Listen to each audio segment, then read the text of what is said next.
Vince, how you doing? So we are in front of Wayne City Hall. City of Wayne City Hall, that is. So we have a board and commission appointment letter application, I guess. Giving it to Tina Parnell. Yeah, I emailed a copy of it a little while ago to Miss Parnell. Ms. Parnell. Okay. Tina the Llama. How you doing, Tina? But we'll see. We'll see how it's received. We shall see how it is received. Who knows? Who knows? Probably not very well, I'm assuming, but basically we're applying to all 12. I think there's 12. As far as I can tell, there's 12 boards or committees in Wayne, which is crazy. There's that many in the city of Wayne. So we applied for all of them, and we'll see what happens. We will see. We'll see what happens.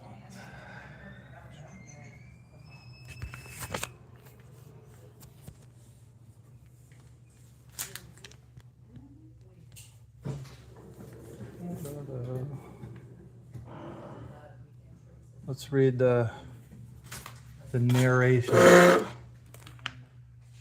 read the narration. Why don't they like put page numbers on them? Well, that would be too convenient, wouldn't it? Special meeting. Huh. Resolved to approve the emergency demolition. Emergency. That's a loose definition. By Inner City Contractors, one of Bob Watson's buddies from back in the day, as the most qualified company with the experience. Well, what criteria did they use to determine what's the most qualified company? They don't tell you. They don't have to tell you. Diane Webb doesn't work for the people of Wayne. She works for the city council. So you guys need to keep that in mind with this council manager system that we have. As the most qualified company with the experience, specialized knowledge to perform the required scope of work on older buildings involving a party wall as to not damage the adjoining building. Okay. Bit of a insanely worded sentence there, but specialized knowledge to perform. Specialized knowledge to cut through brick with a saw. Ha. Specialized knowledge. These people are a joke. But you guys knew that. Juneteenth. You guys know about Juneteenth, don't you? Hi, I'm need to turn this in to Tina. Okay. It's a board and commission appointment application. Okay, I will stamp that and put the date on it. Alrighty.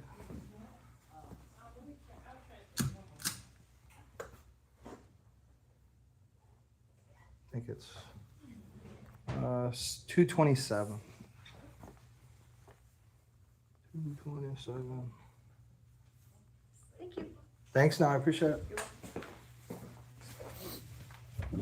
All right. So that was easy enough, right? Got to read the bulletin board with the agenda minutes on it. Got to read that. Man, it is hot out. It is hot out today. A little bit hot today. What can I say? What can I do? Besides bring it to you, you know who. But yeah, title of this video, focus on the message, not the messenger, right? So obviously that's probably the biggest problem with our political system today, is people are much too focused on, really trivial things, right? They're hyper focused on one issue or another issue, and they're focused on tribalistic things, right? Race, gender, political party affiliation, you name it, right? People vote for all sorts of stupid reasons. Name recognition, popularity, who's prettier than the other, who's taller than the other, right? There's a lot of, there's a lot of factors at play, right? Like people vote.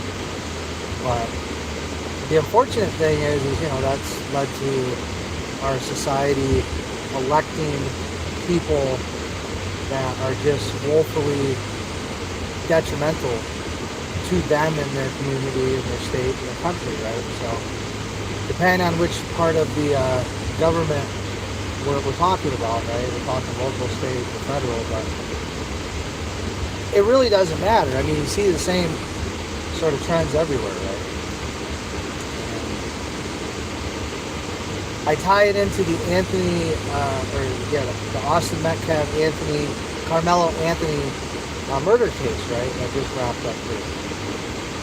Of course, as you probably know, Carmelo Anthony was sentenced to 35 years in prison for the heinous and senseless murder of Austin Metcalf. And of course, 35 years, let's be frank here, had the roles been reversed and it were a white person stabbing a 17-year-old black teenager at a track meet, you can bet your ass it would have life in prison without the possibility of parole at minimum, or it would have been charged as a hate crime, so additional penalties would have been imposed, and the death penalty, right? I mean, so it's really unfortunate that we live in a society now where essentially all of our elected leaders are a bunch of cuck pussies, right? And they don't want to confront reality. They don't want to confront the obvious truths and the obvious observable facts, right? They want to, again, play politics and, try to be on, try to riff their way through, right, without actually confronting the issues of our time, right? Which all of these issues, right, of course, were created by government, right? By, mostly Democrat, leftist, liberal policies, let's be honest with you. Especially with the immigration stuff, right? The soft on crime stuff, the immigration stuff, importing tens of millions of third worlders, many of which don't speak English, many of which don't believe in God, right? Don't believe in the Christian form of God. They're completely incompatible with the Judeo-Christian culture, but our politicians know best, right? They know best. And then, of course, on the local level, we got to look at Diane Webb and fire marshal coming onto people's properties just to piss them off. That's the only reason they want to go, right? I mean, what kind of idiot do you have to be to say something like that in front of a cop that's recorded? Right? I mean, that's just unfathomable, really. And it just goes to show, like, a lot of these people are grifters. They don't actually have a real job with full-time work responsibility, so they have to make work, right? They have to create work up, so that way they can justify their job. And then, of course, they know all these people on these committees and these boards, and they're going to say, hey, give me a raise. The next meeting, we need more money. Go to the city council, oh, we need more money, guys. We just don't have enough money. If only we had another $100,000 or another $200,000-300,000 or $500,000 or another $1 million. If we just had more money, guys, everything's going to be great. And then, of course, you look at the results in real time, and they're not producing anything. They're not putting out any fires. They're not doing anything, right? They're not cleaning up the ravines. They're not cleaning up the wetland. I mean, if a firefighter has nothing to do, which in Wayne, I mean, as you've seen, guys, they don't really have a lot to do in there. They should be out, at the very least, behind the building where the fire department is located, and they should be cleaning out that entire waterway. Right? But of course they don't, because that's real work. That's dangerous work, right? That's make it sweaty, right? It's not air conditioning, while you're working out, playing Wii golf, watching YouTube videos about guns, right? Because that's just what we want. We want a bunch of bored cops and a bunch of bored firemen, right? Fantasizing about guns and shit, right? That's what we want. That's just what we want as taxpayers, right? The simple fact of the matter is, mathematically speaking, there's simply no fucking reason, what the fucksoever, that we should have a full-time fire department. That alone, let alone a 24/7 operational fire department. Now, obviously, fire department or fires and emergencies happen whenever, right? But definitely could be 2 shifts. Definitely could be reduced in numbers. Definitely could be contracted out. Definitely could be made volunteer, right? Or partially volunteer, right? We have maybe a few people that are full time, but other than that, there's no. It's just a lot of people standing around, right? That's what you saw on May 9th, 2025. That's what you saw on May 19th. All the same on July 5th, 2025. And then 2024, right? So we have 5 different days, verifiable days, 4 of which were on video. And you can see a shit ton of firemen and policemen and, different city officials roaming around on my property for, in some cases over an hour, right? Hour and a half, 2 hours, right? I mean, these sort of things, not only are they inefficient, are they unconstitutional, but costly, right? They're extremely costly. And you're like, man, if you guys got this will, I didn't even know they had that many people, right? I didn't even know they had that many people employed, right? But they had a dozen people or more, half a dozen. That's a lot of man hours to just be, pissing away. And then the result of it's a lawsuit, right? I don't know. Call me crazy, call me Mark Blackwell, call me Anthony Miller, call me John Zook Jr., call me Abe Hughes, right? Yeah, call me one of those guys, right? Call me one of those. But I'm sorry I noticed. I'm sorry I noticed this. I'm sorry I have this ability to point out the obvious that nobody else seems to want to point out or doesn't want to confront. I don't know what that is, right? I'm not sure what you call that. It's kind of like, you're looking at a big garbage pile, but nobody sees the pile, or pile, but they're trying to ignore it, right? Because they have a vested interest in the pile, right? That's the difference, guys. All of these people on these boards and these committees and the council and the city department heads, all these people have a vested interest in having this grift continue, right? Whereas I don't, right? I don't have a vested interest in it, right? I'm a neutral party who's just like, yeah, this is the dumbest thing I've ever seen. This is retarded. This is costly. This is inefficient. And it's a poor product, right? Because I know the city of Wayne likes to try to run the city of Wayne like it's a corporation or a business, right? Which I don't know if you've seen like corporations nowadays, but they're getting worse and worse, right? Nothing's getting better and better in this country as far as quality, customer service, quality of products, right? Everything's getting worse and worse. The reliability of people, you gotta go through 3 or 4 lawn care guys until you can find someone in a,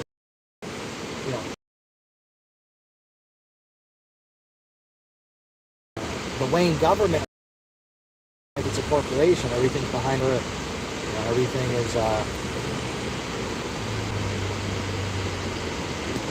is the deal behind the seal, right? So, everything's got to be a secret. Everything's got to be behind the scene, right? Nothing can be out the forefront and be openly discussed and criticized and picked apart. And, that some of them vehemently disagree, right? Some of them vehemently disagree with each other. You get all these people in a room, right, with different interests, right? and you hash it out.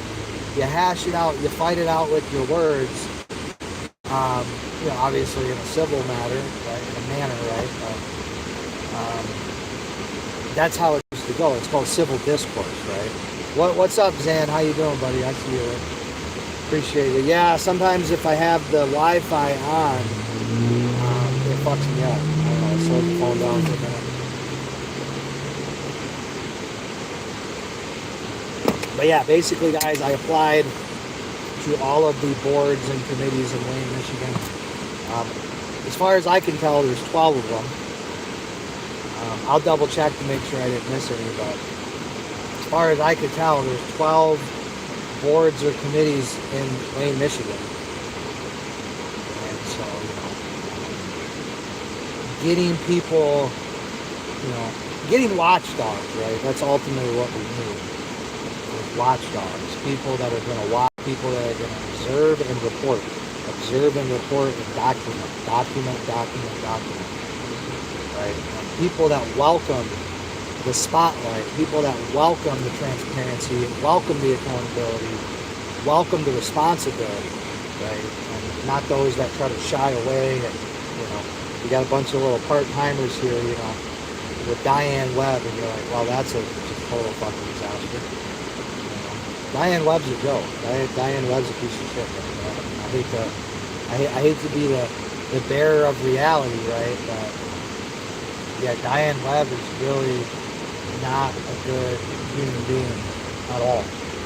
And as far as I can tell, like on the city council, I think Kevin Dowd, probably is the most reasonable person up there as of now. I mean, as far as I've seen, right?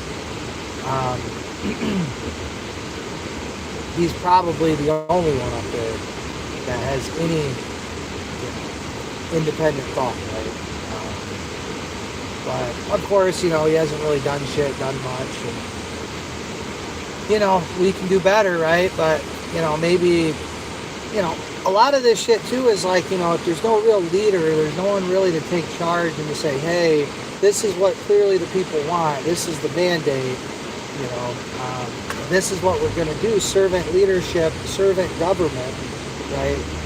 We exist because they exist, not the other way around.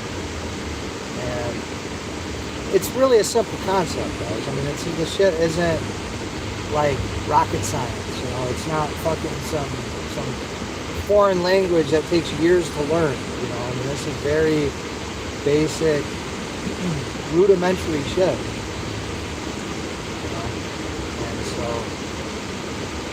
Again, just being a watchdog is enough to get you thrown in jail, right? Just asking a few questions to get you thrown in jail, right? I mean, as you've seen with me, as you saw with Mark Blackwell, right? Mark Blackwell, thank God again for Mark Blackwell, because I am using his case as the lead case for my 1983 Monell, right? Policy, custom, and tradition led to the violations. The authority of a final policy maker, decision maker, right? A policy, custom, or tradition, practice, right?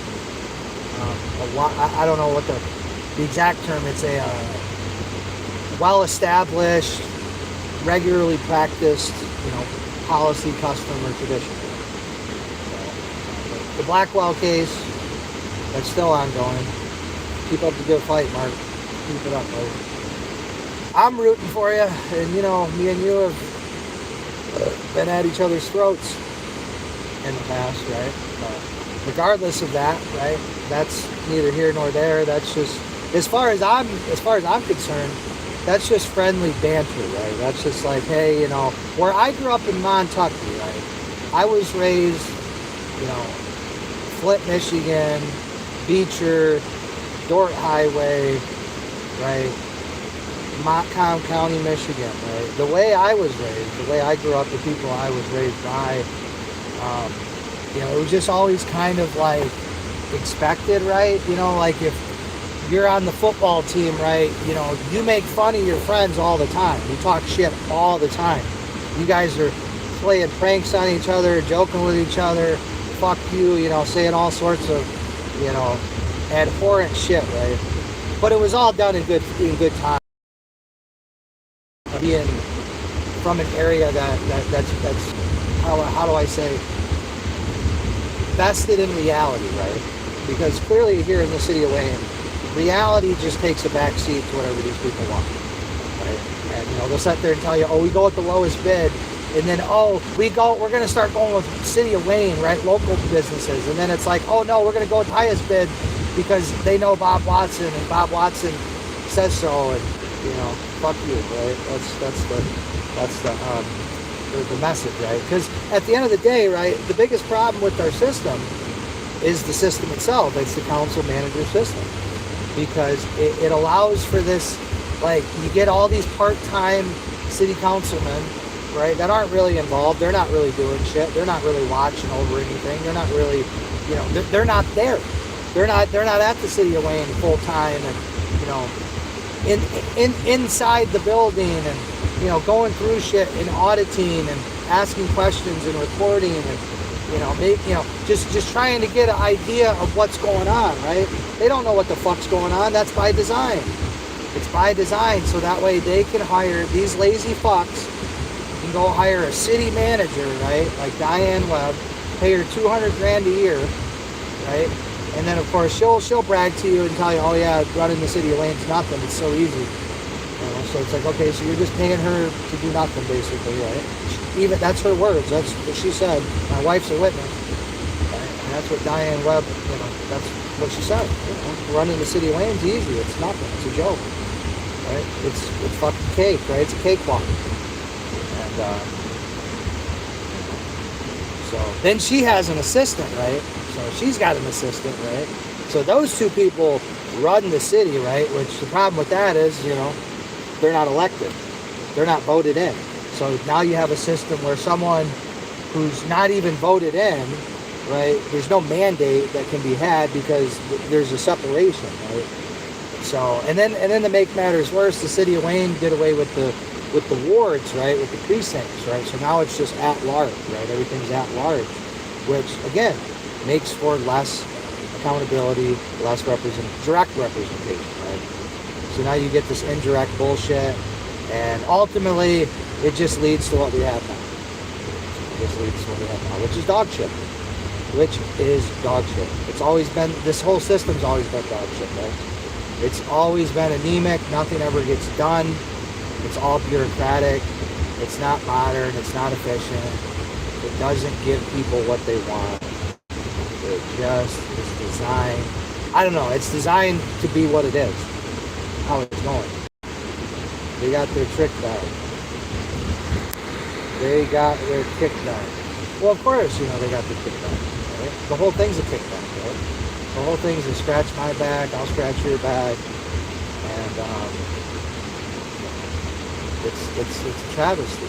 You know, and then it's like, oh yeah, it's just $100,000+ that we need of taxpayer money to you know, bulldoze a private building because we have determined that it's an emergency. And oh, it just so happens to be next to an empty lot that's right across the street from McDonald's. And it's been, you know, this condition's been going on for 4.5 years, but now it's an emergency. We got to tear it down now, because we care about people and we don't want to get sued. And you're just like, what a crock of bullshit. Right? But you know, of course, there's bootlickers that'll believe anything, right? There's bootlickers that'll believe 4 COVID shots and 3 clot shot boosters are good for you. You know, get your booster, get your clot shot, get your fucking McDonald's cheeseburger as a reward for it. You know, I mean, it's just like, you know, there's people that'll believe anything.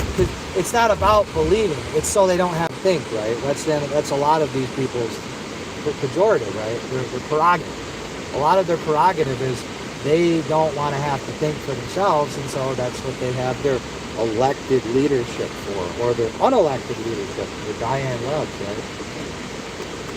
That's what they have those people for. So they don't have to think, right? Even if, you know, those people are mentally retarded and clearly incompetent, clearly malicious, you know, just clearly not cut out for the task. And instead of calling a spade and you know, living in reality, can't do it. Can't do it. So we got to be $2 million plus in the hole. We got to spend another $100,000 to tear down a private building, which again, just on its surface, right? Like this guy don't have enough money to make the repairs. Here's his bank account, but we're gonna lie and say, yeah, we're gonna get reimbursed by Wayne County. But yeah, no, you're not. Wayne County is run by black people. Black people don't reimburse anybody. Okay, Wayne County is a cancer and a scourge on society, on America. Okay, you understand that? Wayne County is so corrupt because it's overwhelmingly black, and it's so corrupt that it's horrifying, really. It's horrifying. And I just pray that eventually the federal government is going to come in and start throwing some of these fucking shyster drifters in prison. But, you know, I won't hold my breath, of course. But, yeah, it's jogger run, right? Jogger run, jogger fucking this. There are no rules, right? When you're in Wakanda, there are no rules, guys. There are no rules. The rules are whatever they want them to be at that time, and that's fucking it. That's just straight up. So, you know, God help us. God help us all. Right? So, yeah, needless to say, Wayne County is not going to be reimbursing me for anything because that would require the owner of the property to how do we say, actually pay the $100,000+ or whatever the final number is going to be, which of course the city of Wayne's already demonstrated he doesn't have the money, so he's not going to pay it, right? And you're not going to get reimbursed by Wayne County. That's fucking hilarious. That is the most hilarious statement I've ever heard, right? That Wayne County, right? Wayne County allows for certificateless, without explanation, mental health petitions, right? They'll just ram them through, right? Without hearings, with no notice, nothing, right? That's their form of their justice system, right? And then you're just like, yeah, good luck with that. Good luck with that, Wayne voters. The city of Wayne voters, excuse me.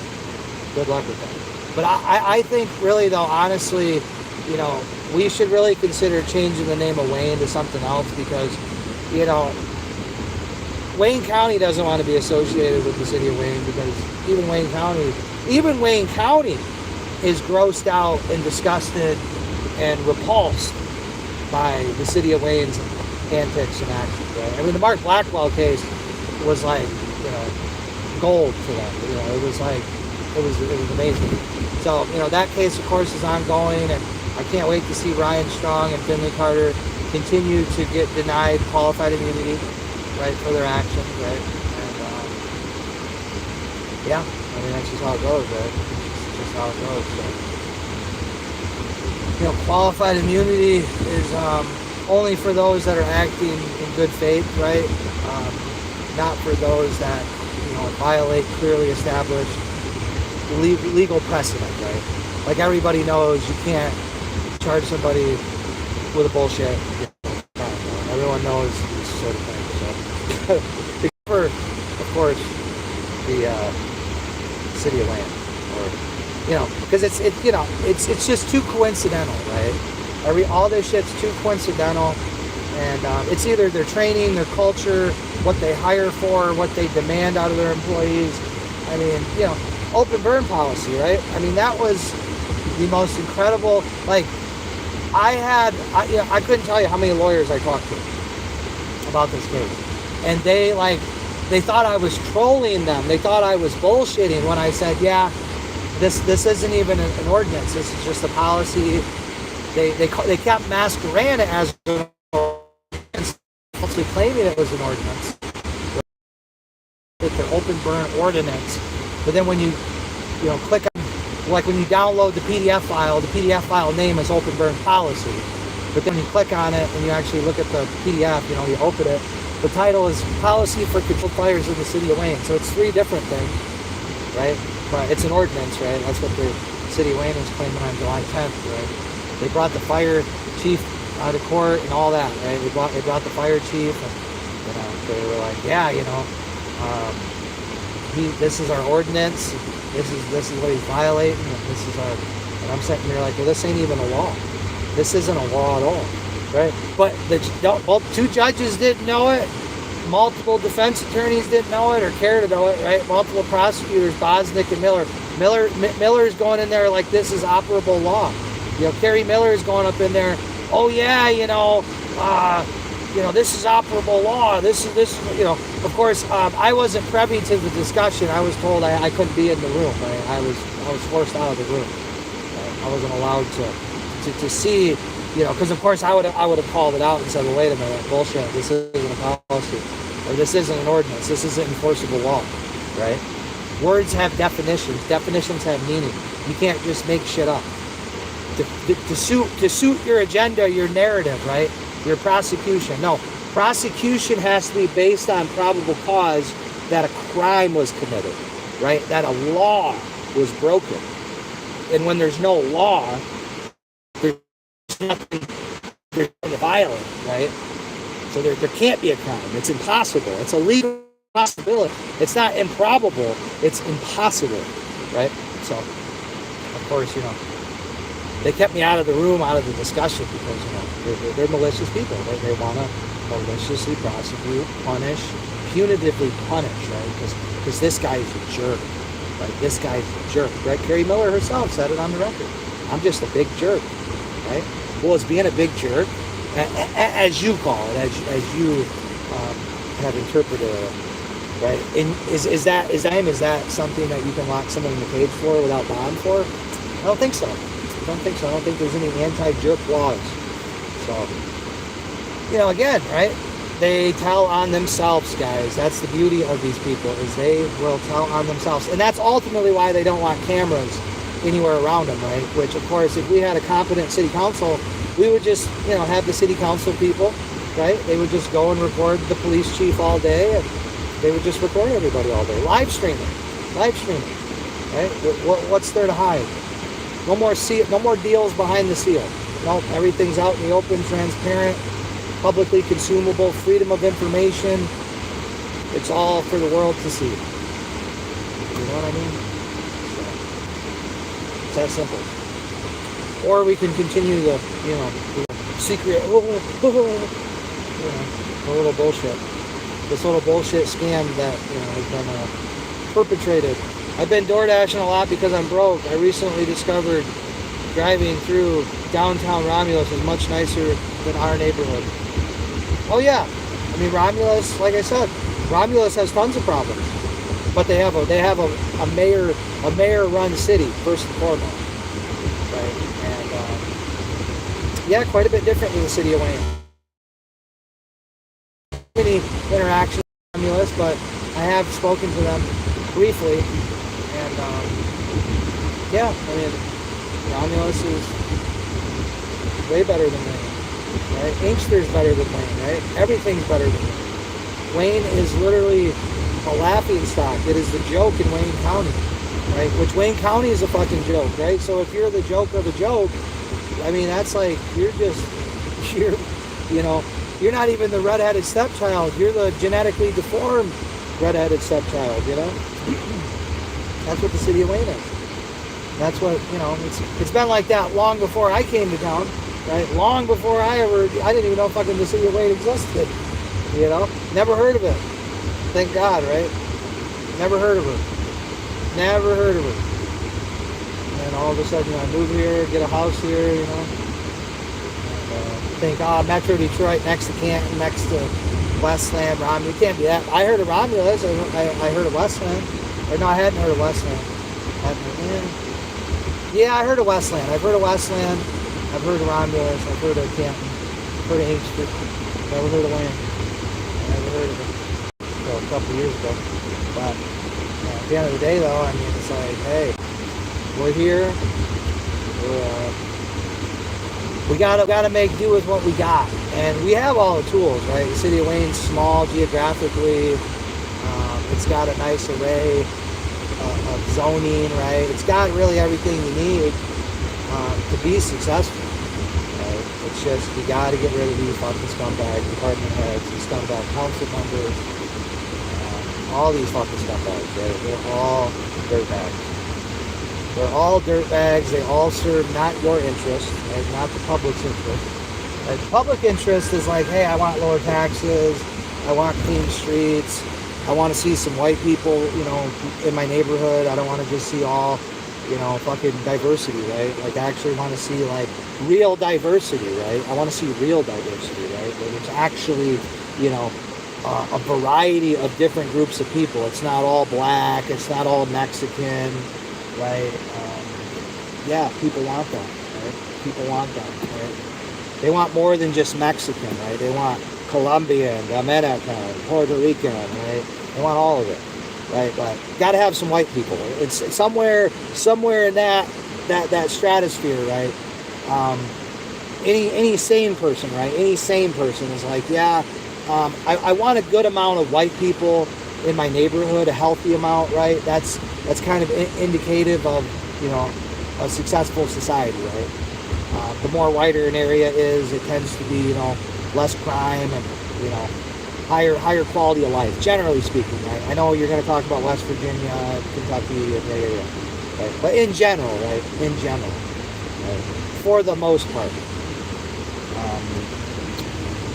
anyone with sanity, you know, wants to be in a, you know, not all black community, right? Let me put it that way. We don't want an all black community. Well, what attracts an all black community? Well, when you continue to raise property taxes, and then, you know, people can't afford to buy the houses, and they set vacant, and then, you know, then eventually you're just in the system, right, where basically you end up like Detroit, right? You end up like Flint, you end up like Saginaw, you end up like Detroit, you end up like Battle Creek, you end up like Kalamazoo, you end up like Lansing, right? Bay City, right? All these ghetto, you know, chocolate cities, right? That are all, they're a disaster. They're a disaster because, well, demographics for one, but more to it than that. Liberal leftist policy, Democrat policy, right? Going back since the 60s, right? And then, of course, you know, fuck conservative Republicans too. Let me be clear, right? Let me share all the blame, right? But yeah, I mean, ultimately, people want lower taxes. They want cleaner streets. They want good schools. They want a city council and a mayor. You know, city authority that's responsible and responsive, and you know, actually communicates and responds to them, and, you know, isn't scared of the scrutiny, isn't scared of the hardball questions, right? Yeah, that's what we want. That's what we demand. It's not what we want. It's what we need. It's what we demand, right? And so it's like, yeah, Wayne used to be cheap. Now it's just as expensive as anywhere else, and you get to see, you know, what? Bunch of non-whites everywhere. Bunch of non-whites. Bunch of Chinese, Filipinese, Japanese. Well, you don't see no Japanese or Chinese. You see like Filipinos and, you know, Middle Easterners and Mexican and Somali, and, you know, holy fucking shit, you know, third world after third world after third world after third world.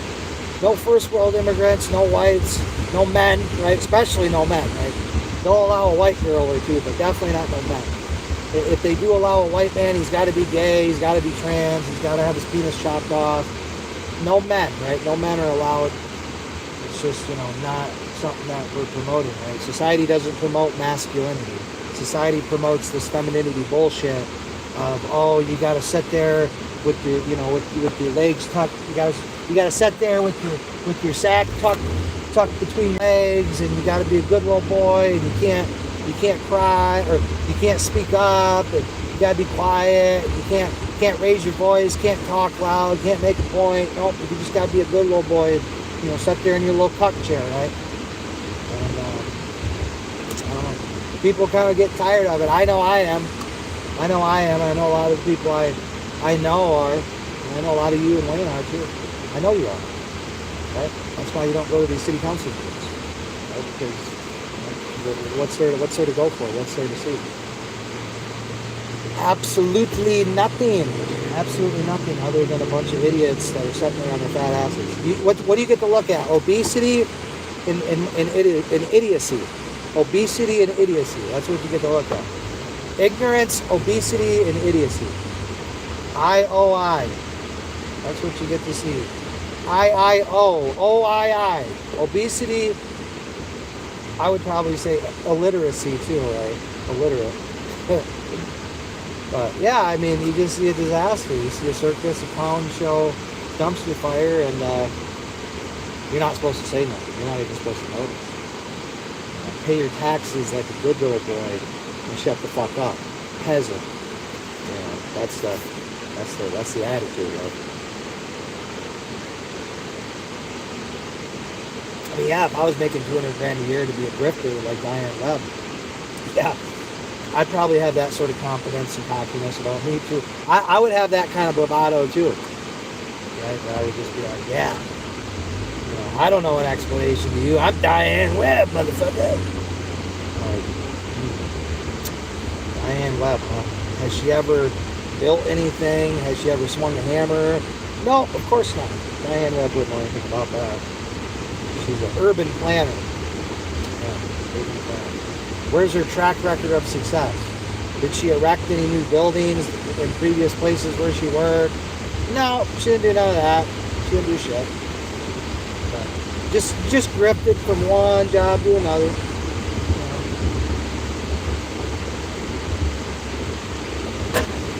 Drifted her way into the Wayne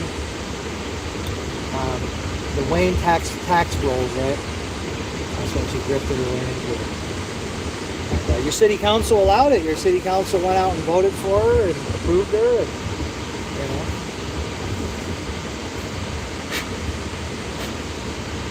Because of course they would, right?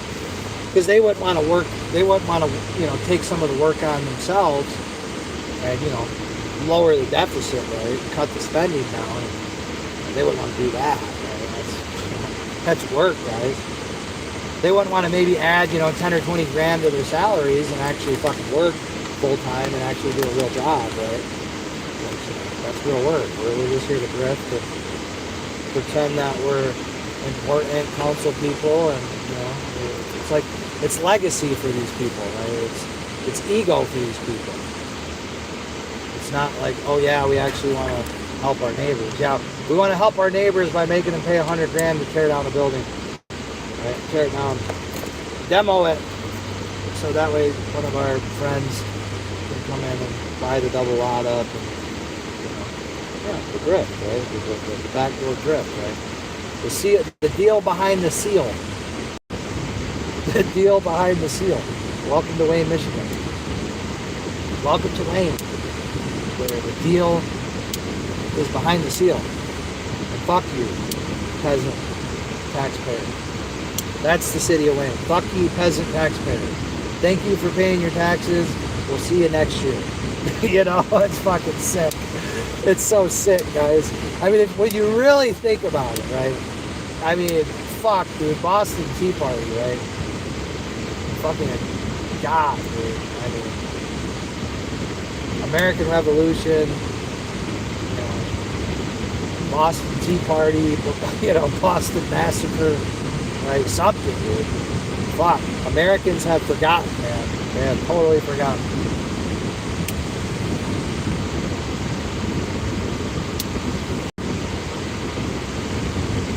And now we got 3 or 4 flock cameras in Wayne, right? Wayne PD can't even figure out the difference between a policy and an ordinance. But now we're gonna give them 24-hour access to flock camera data, right? What could possibly go wrong, right? I mean, well, look at what they did to Mark Blackwell. What could possibly go wrong? I mean, imagine if they would have had those flock cameras, right?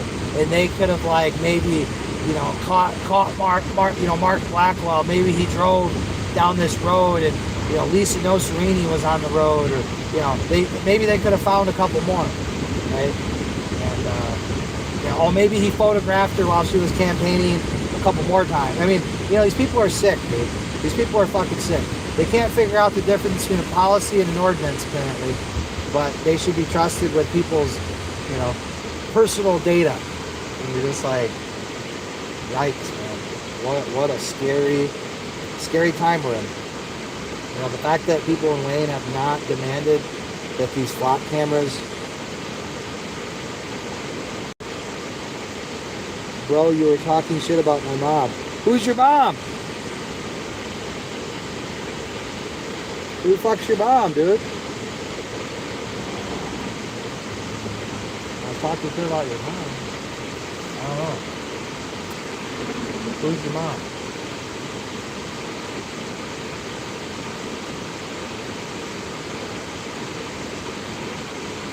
A nice lady? Yeah, so you say, right? Well, until we know who she is, we don't know if she's a nice lady. And then a nice lady to who? To you? I would hope so. She's your fucking mom, dude. I would hope your mom's nice to you. I don't know. She must not have been a nice lady to me or my wife, or, you know, must not have been a nice lady to liberty or the Constitution, right? His mama is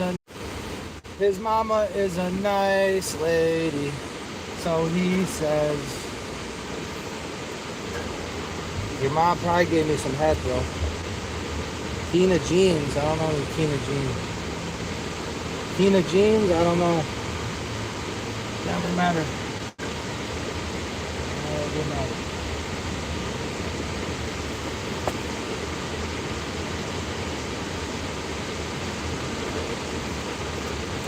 Tina Jeans.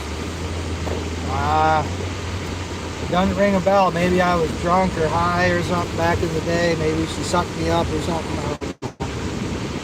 Sorry about that, Will. If I did talk shit, I apologize. I deeply... to the elbow, right? Elbow deep. I deeply apologize, right?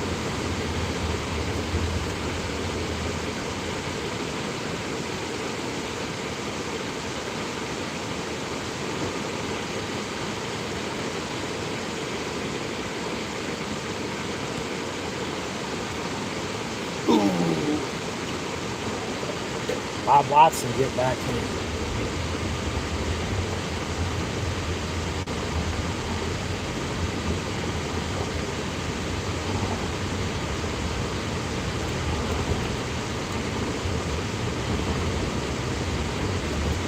Don't worry, guys. Bob Watson's reviewing it. He's on it. He's on it. You cringe. Okay? That's cool. Well, I appreciate your engagement. Appreciate you tuning in. Sorry again about your mom. The nice lady mom you have. Me very sorry. Me very sorry.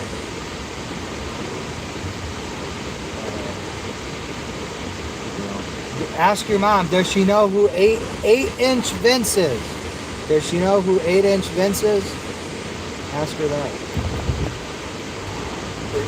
If she knows, then maybe, I don't know, maybe, I don't think Tina, I know Tina the llama. That's not the Tina we're talking about, though. Tina Jean? No, I don't know. Tina the llama? Yeah, what? You ain't making no sense, bro. You ain't making no sense.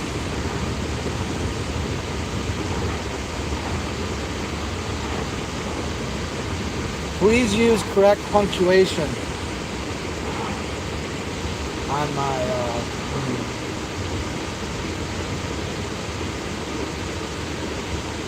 video, if you don't mind.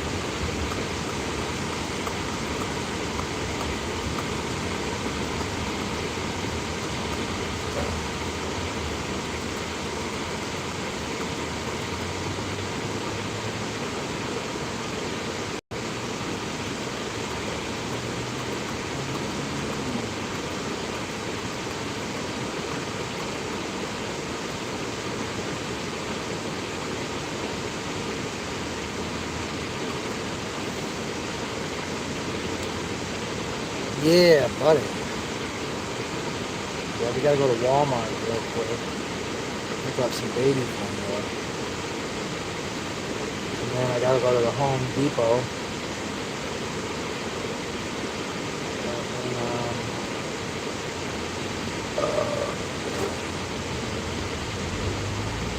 maybe sell some wood, I don't know.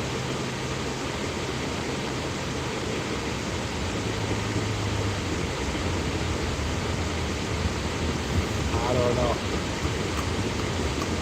Finally got competent lawn care, right? Finally found some good lawn care. Some people that know what the fuck they're doing. On time and sober. Can you believe that shit, guys? On time and sober for lawn care in 2026?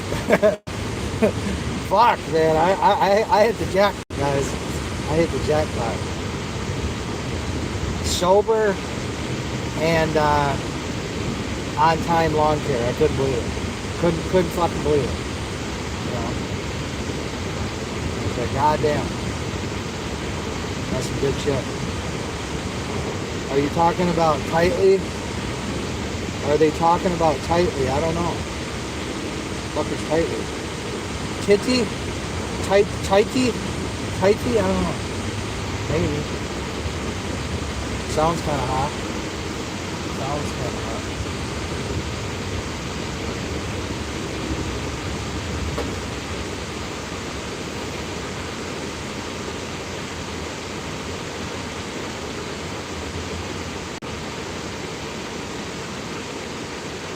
Sounds kind of hot.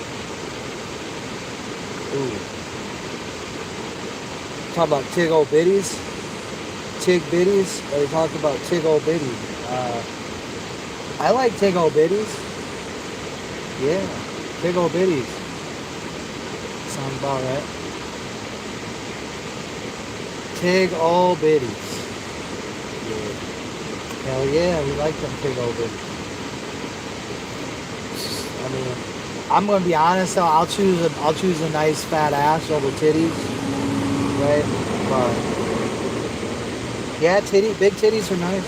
Tig Old Biddies, excuse me. My apologies. Tig Old Biddies. That is my apologies, guys. Where's my mannerisms? How dare me? How dare me enjoy my life and have comedic, you know, conversations and engage in bombastic banter and satirical content. How dare me? How dare me?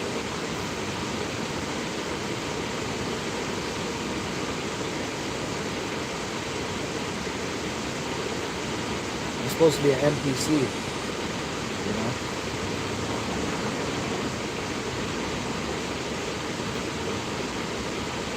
Supposed to be an NPC.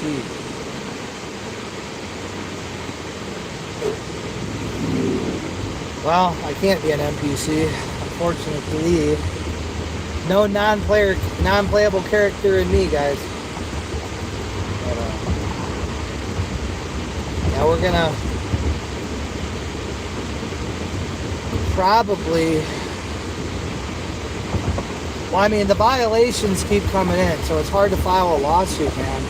Because, you know, ideally you'd rather do one, and I know I said every violation is going to be its own lawsuit, but that's not realistic. A lot of this shit's intertwined, interconnected. It's still ongoing. So, you know, timing is important, but it's less important as we go on. The further we go on. And,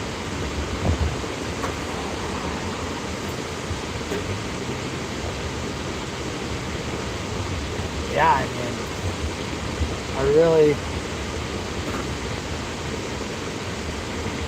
I don't know what else to say. I mean, we've come so far. The pond is ready. I mean, everything's landscaped and everything is it's ready. I mean, everything's ready to go. Wayne County, still waiting on them. Still fucking waiting on them.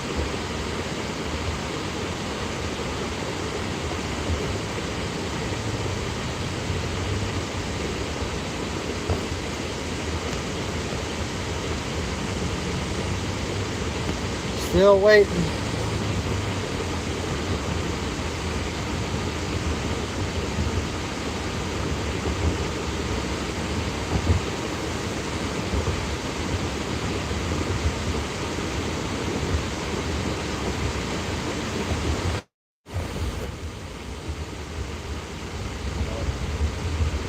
what we do best, man. We wait, and wait, but it's I think coming up. I think it is. Hope it is.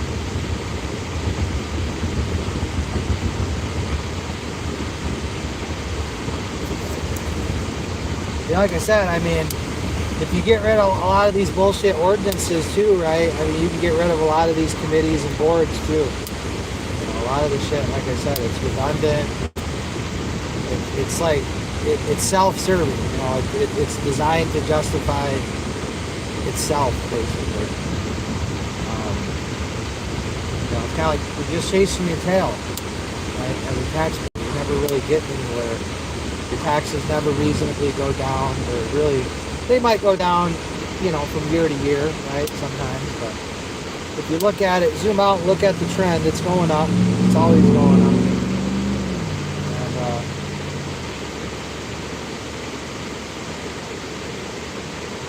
what the fuck can we do, guys? What the fuck can we do?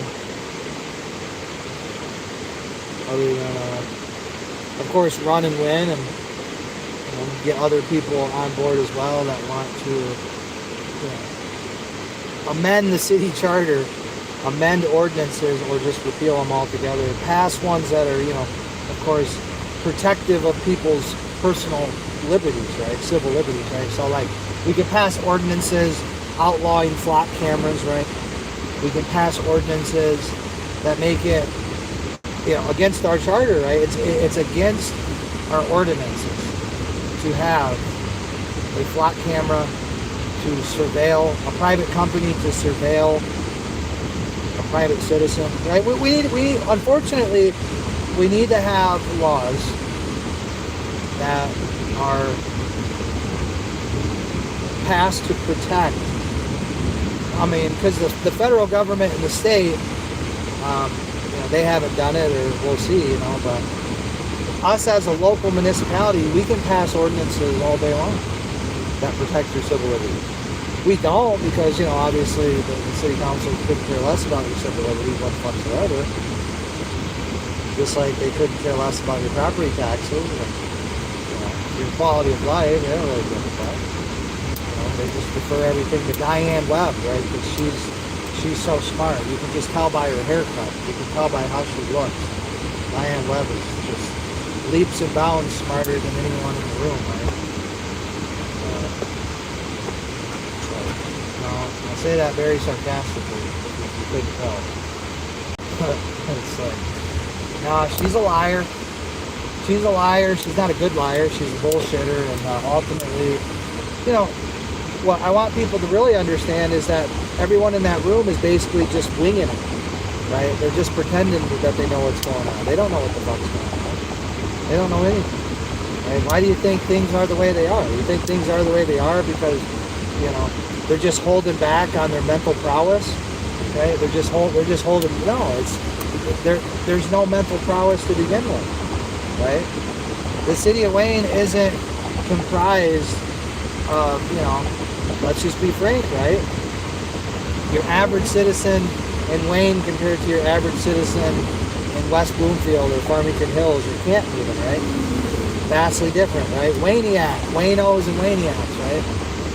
So, you know, they'll, of course, people will vote for anything, if you haven't seen that, right? People will vote for anything, and, you know, I figure might as well drop my name in the hat, you know. I'm not going to pretend to be one of these fucking clowns, but I'll drop my name in the hat. Sure, why not? Why not, guys? May the best man or woman win. And they don't care. Well, no, it doesn't really affect them, right? They're in a good position, right? They're in a favorable position in the community and society, and so they're good. It's kind of like, fuck you, I got mine type of mentality, right? That's, you know, let them eat cake, right? Let them eat cake. Fuck you, I got mine. You know, they'll hide behind, you know, public safety, right, when it benefits them, right, of course. Whatever that's supposed to be. Whatever that's supposed to be. Public safety. You know, because that's been their argument with breaking into my property, right, to enforce it doesn't exist, right? public safety hazard, right? Well, have you guys ever seen a fire spread in a swamp? Or have you ever seen a smoldering log catch something on fire from 50, 60, 100 feet away? 100 feet buffer zone, right? 50 feet on each side, 100 feet buffer. Have you ever seen that? You guys have? I haven't. And of course, that's not what was occurring, right? So there's no reason, open burns are not expressly prohibited according to the open burn policy. So you're like, so there certainly is no reason to extinguish the fire, right?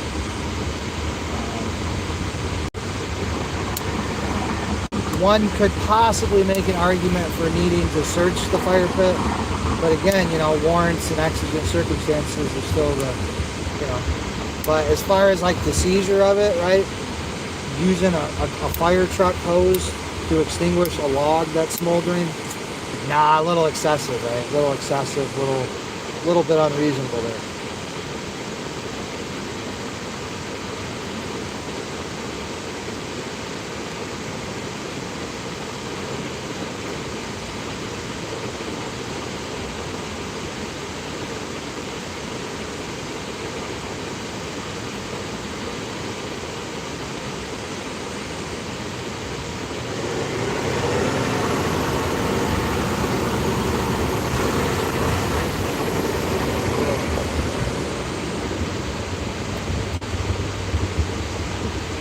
Taco Bell, baby.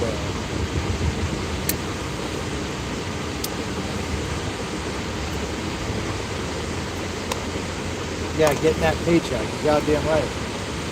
Anything other than stopping that flow of that paycheck, right? But like I said, they're parasites. Right? They are local parasites.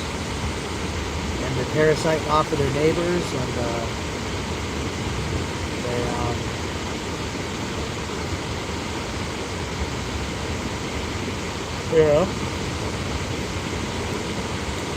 they're in charge. They're in charge. So keep documenting, keep observing, keep reporting. That's your best course of action.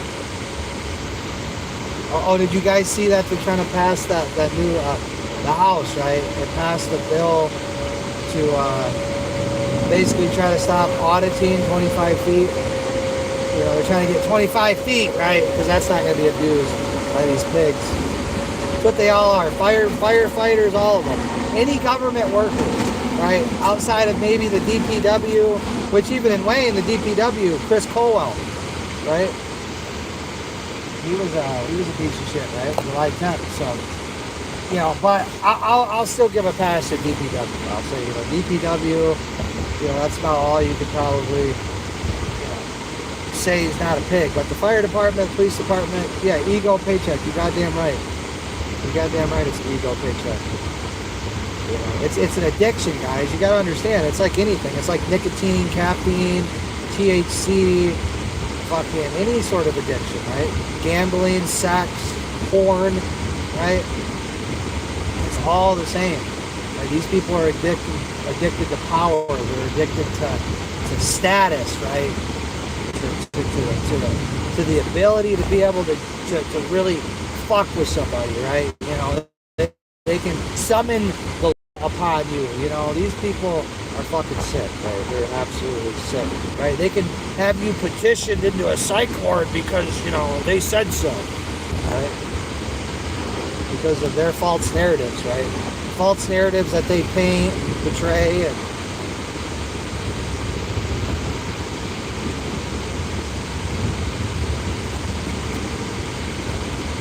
interesting stuff.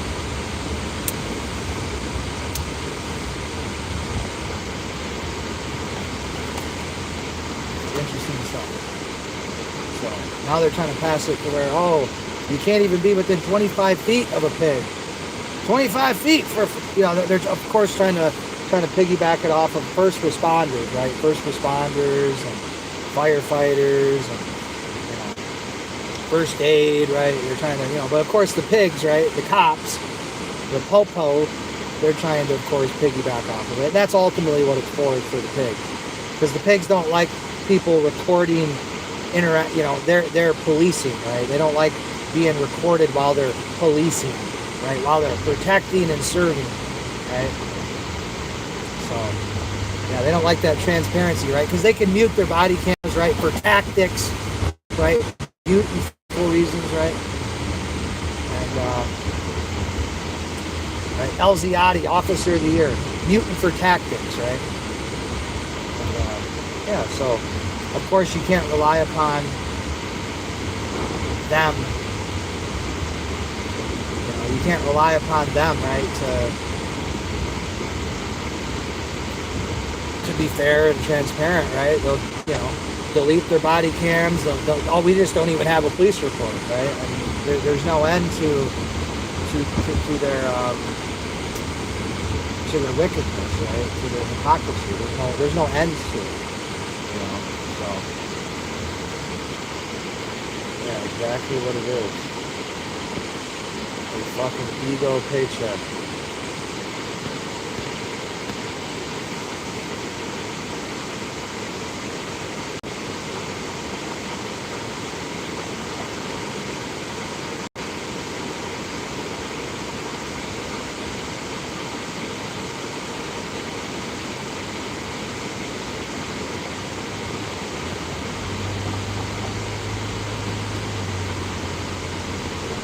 Ego paycheck. Well, that's another thing, guys. I'm not taking a salary either. I will be a watchdog for free. Damn, pizza got me shifting through a screen door. Damn, buddy. What kind of pizza is that?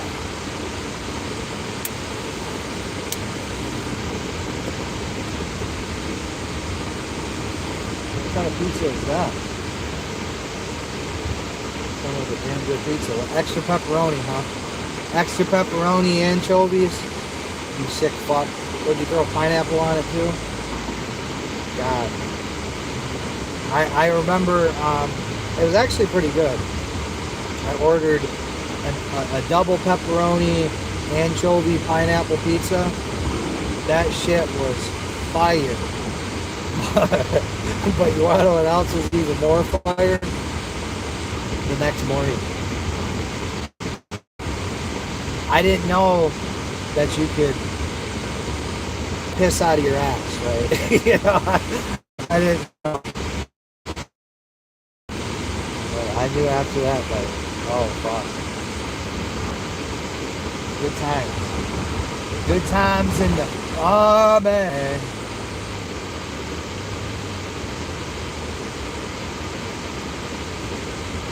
Good times in fun. Not a bad experience. I feel like every man should piss out of his asshole at least once in life. There's nothing more humbling than sitting on the shitter and, there's really nothing more humbling than, like, you're out, like, just, like, living life, and then all of a sudden, like, when you get the sensation, right? Like, when you go to fart, but it's not a fart, but you stop it, right? You don't shart, right? It's like right before you shart, and you're like, oh shit, like this ain't good, So you immediately run to the bathroom, hop on the shitter, and then like it's like a fucking volcano erupted, right? It just fucking, it's like a levee just broke, and your butthole is the levee that just broke, and I mean, I just didn't know it was possible to basically piss sideways, you know what I mean? Like, out of your ass, right? So your asshole is facing, down, but yet somehow you're sideways, and it's just like, I didn't think I was going to make it, guys. I honestly thought I was going to be like Elvis, guy on the toilet, from an anchovy, pineapple, double pepperoni pizza, right? I mean, it was fun. It was Domino's pizza, or was it Domino's or Godfather? I don't, fuck, one of the two. think it was Domino's.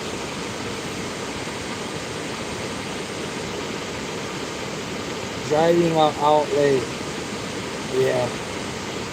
Oh yeah. Well, they don't want you know, because that's when they terrorize people the most, right? Cops terrorize people at night, during the evening, early morning. You know, when there's not a lot of people on the road, there's not a lot of traffic, right? And then so like an auditor, right? Because honestly, every city should have this, right? Just you know, a paid public auditor that just goes and responds to the scene. Right, but then of course there's the conflict of interest because then of course you know they're going to be buddies and buddies are going to protect their buddies and you know that's how it works. So buddies going to protect their buddies, and that's why it has to be you know private citizen. It's got to be you know almost like an out of towner. It's just got to be you know I don't know how you got to do it, but there's got to be a way. To audit because you got to audit the audit too, right? It's not like just like oh if you have a city hires an auditor too, well you know if it's their buddy, you know well, of course they're not going to find nothing and anything they would have happened to find or stumble upon, they're going to be you know of course in on it. So you really got to have someone who's you know completely and totally you know, adversarial, right? It's got to be adversarial, right? There needs to be that healthy balance, the separation of powers, the checks and balances that we all love and cherish so much. Right? That's ultimately what you got to have. So, checks and balances, it's good on paper, but the problem is if the executive, judicial, and the legislative bodies, you know, are all in on it, right? And then they get a couple, you know, let's say they skim 5 or 10% of the populace, you know, the bootlicking populace, they skim that off the top, and that's their coalition, right? So now they have the judicial, the executive, the legislator, and, you know, a little minority of, you know, a vocal minority of the public, and now they can do whatever they want. Now they can do whatever they want. Driving while out late. Yeah, I mean, of course, you know, that's suspicious, right? Suspicion is a crime, right?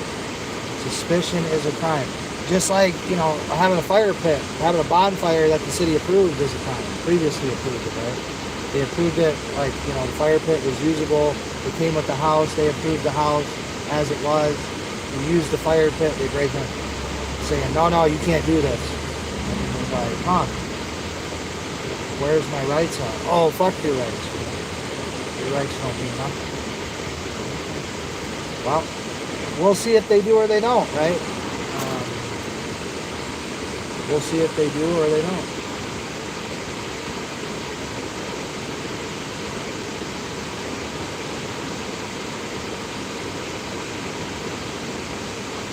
I think they do. I haven't seen any legislation that says the Fourth Amendment's been repealed, the First Amendment, the Second Amendment, the Fifth Amendment, the 14th, the 6th, the 8th. I ain't seen nothing. I ain't got the memo. Maybe they did, I just didn't know. I don't know. Let me know. With all the case law that I can see, all the case law precedent, right? Similar cases, right? Similar situations, similar cases. Ain't seen any decisions that support warrantless break-ins without exigent circumstances to enforce laws that don't exist. I haven't seen that one.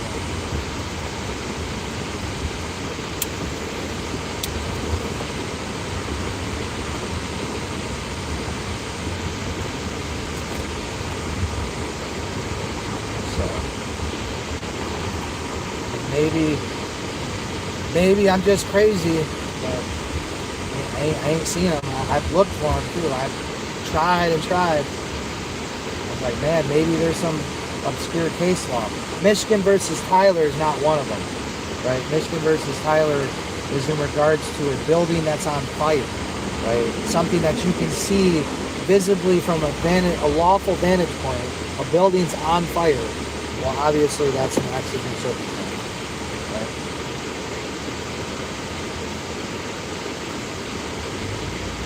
Obviously. But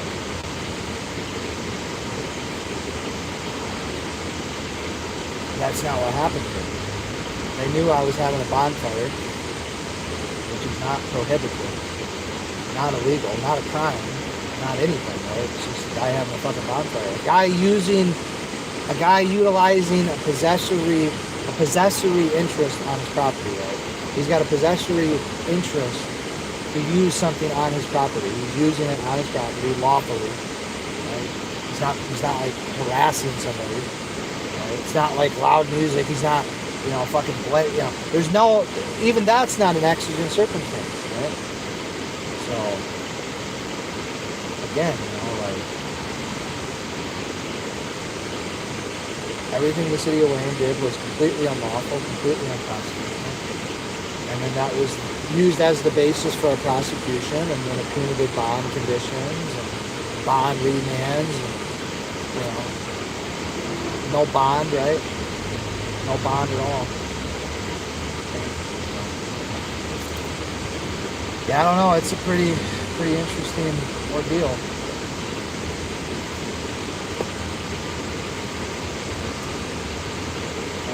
Obviously, there's a criminal appeal that's ongoing, and civil litigation that's being drafted and ongoing.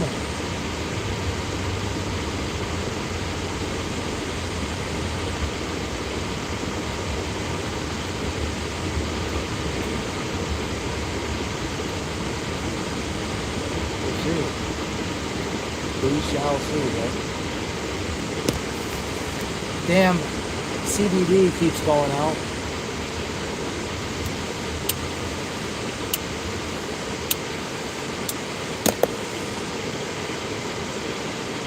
Yeah, cops love to make up crimes. They like to make up laws. They like to misinterpret laws, intentionally, of course. Right? They like to misinterpret laws and make up laws, right? Or bucket charge it anyways, right? Like charging people with secondary crimes with no primary predicate offense of any kind, right? Just like, yeah, you interfered, right? Well, how's that? Well, that requires like an actual crime has to be committed, and that's a secondary charge. No, that's the primary charge. That's the only charge. Not how it works, but okay. Well, when you're best friends with the judge, you're the chief of police and the deputy chief of police, and you know the judge. Well, guess what? You can, when you're friends the judge, well then, reality and facts don't matter, guys. That's the whole point, right? That's the small town bullshit, right? The small town nigga bullshit. That's what it is. Oh yeah, I'm your friend, you're my friend. We have each other's backs, right? We have each other's backs. We don't fucking follow the law as it's written and how it's clearly been interpreted. Fuck that. That's inconvenient, man. That's tiresome. That's time consuming, right? That's complex, right? That's fuck that, right? Who has time for that, right? Who's got time for the truth? Who's got time for reality? Oh, we don't got time for that. We got time to, bond remand hearings and, punish people for violating laws that don't exist and for violating the bond conditions that were directly tied to those, charges that were dismissed that couldn't even have legally existed anyways, right? Because the May 9th encounter was completely and totally provoked by the city, right? It was completely 100% unequivocally their fault. They were the aggressor. They were the ones that were acting unconstitutional. They were the ones that were, enforcing laws that don't exist, right? I mean, get the fuck out of here, right? They're the ones who, did all that. And then they did it on May 19th, 2025, and then they did it on July 5th, 2025. They came to court on July 10th and told the judge in the court and brought the fire chief and legitimized, right? That's all proof right there. And then now they're trying to say in another lawsuit, well, the open burn policy is nothing. Well, I can't wait to, can't wait to mention that to the court, right? That's really estoppel, right? You're using an argument on one case and then you're using a different argument on another case over the same open burn policy, right? It's the same open burn policy, but in this case you're using one argument, in this case you're using a totally different, contradicting argument. So which one's the truth? Whatever you want it to be, right? It was enforceable law March 28, 2024. It was enforceable law May 9, 2025, May 19, 2025, and July 5th of 2025. He came to court on July 10th of 2025 and introduced it as evidence to the court. You know, that's Kerry Miller did, right? And of course, my attorney Jermaine Warwick, of course, you know, he doesn't object to none of it. Well, he objects to some of it, kind of, but not, you know, not. He didn't point out the obvious. Like, you know, I tell this guy, hey, this isn't even a law. This is a policy. It's not enforceable law. He goes to court and says, I'm following the law. I said, well, it's not a law. Right? It's not an ordinance. It's not a law. It's a policy, which means fuck you, paid me. Case dismissed, right? Nope. City of Lane. Even though I made it abundantly clear in my motion, you know, I had to fire this jackass, man, Warwick. I made it abundantly clear in my motions that, you know, hey, there isn't actually a law at all here. So, you know, that is the whole key to all this, right? But of course, I had to unnecessarily suffer for months and months and months until April 30th of 2026. Right? So I had to suffer for basically a year. Right? I basically got a year sentence for violating the law of gun against. So yeah, I don't know. We're in a criminal appeal and civil lawsuit ongoing, all that. So we'll see. We'll see how this shakes out. How it all shakes out. It would be a blessing to Wayne if they vote you in office. Yeah, it would be a hell of a good start. Hell of a good start. Definitely wouldn't, you know, like I said, it's not going to solve, you know, as much as you think, guys. I mean, but it will solve something. It definitely can get a trend going, right? It definitely can get a lot done with one person, and then, you know, of course, we'll recruit other people, and, you know, we'll have as many people as fucking takes, right? So, well, you know, I'm not banking on it, Joe. I'm not, you know, gonna get my hopes up at all, dude. You know, there's a lot of bootlickers, man. There's a lot of bootlickers. There's a lot of people that toe the line. There's a lot of people in Wayne that are scared, right? Which, I mean, for good reason. I mean, it's a working class, lower working class, middle class, working class city, right? I mean, it's not really outside of a few properties, a few neighborhoods, right? A few cul-de-sacs, maybe. Yeah, it's not a very blessed place to be, right? It's fairly impoverished, and you know, people that don't have money or stability, it's hard to, you know, take on the system, right? You know, so you got to drive outside of Wayne to be employed, and, you know, of course, pay the exorbitant property taxes, and, you know, put up with the abhorrent public services and public government. You know, you name it, right? You guys understand. You guys are smart. So, with that being reality, I mean, I don't fault people, Joe, for not taking a stand, for not fighting back, because it's very hard to do it. And people that aren't in a position like I am, or, you know, like other people are in, you know, every situation is different, right? Everybody's circumstances are different, and so I'm just very thankful and blessed, and proud that I'm even in a position to fight, right? You know, I don't go into this like thinking I'm gonna win anything. As a matter of fact, I go into this just hoping that the more I take the fight to them in a way that they took the fight to me, but it will ultimately lead to better things for the world at large. So, you know, this is beyond me and my family. This is for a generation of Americans and Michiganians, maniacs, right? People deserve and have the right to do and say what they want, right? Bottom line. Especially saying what they want, expressing themselves in the way that they want to. And that is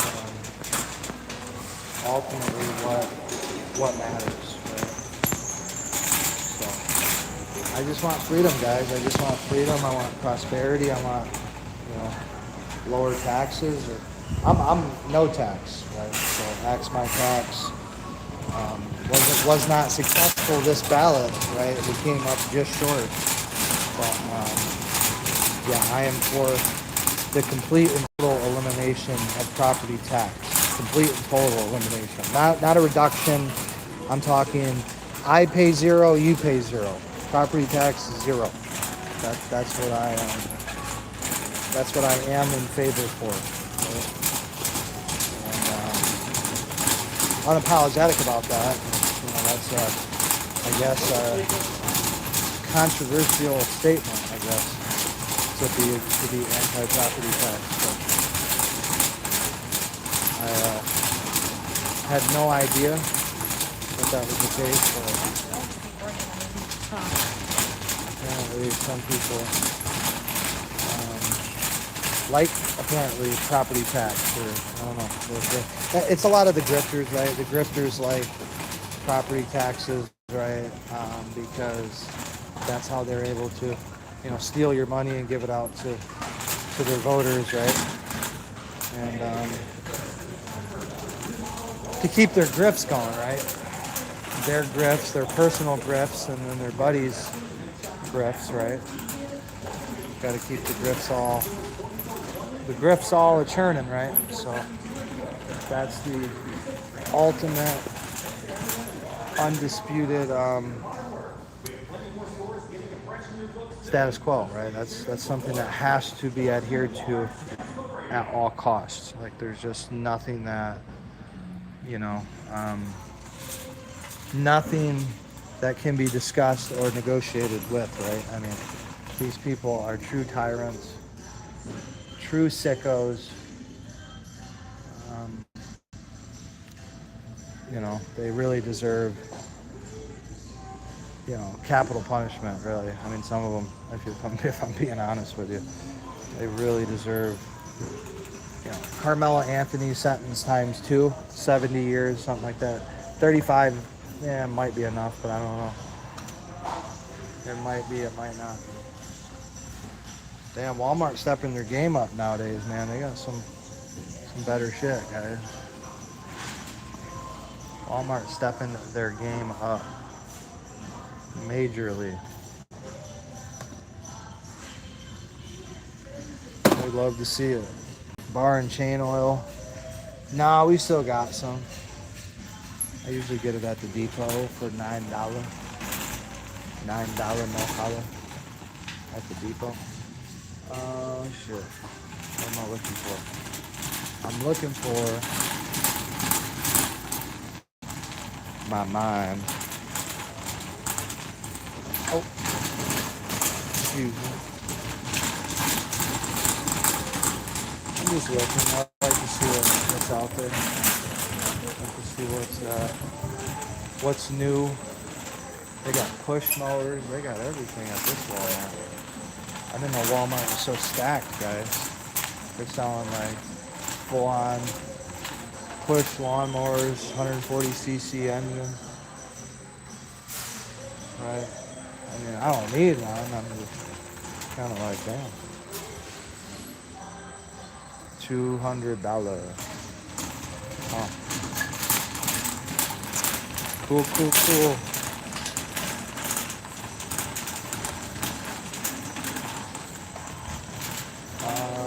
Okay. Little fertilizer, don't need none of that. Big ass charcoal grill. Wouldn't need to pay taxes, the cops would stop creating lawsuits. Yeah, well, of course, right? But if they stop creating lawsuits, then that means they're not going to have as many people falsely convicted or pled to a deal, and you know they're gonna have to you know find legitimate means of generating revenue, right? And like I said, these people just aren't very smart, guys. I mean, that's ultimately, you know, just what it boils down to. And because these people are not very smart, you know, if they weren't doing this, you know, the sort of grift that they're doing,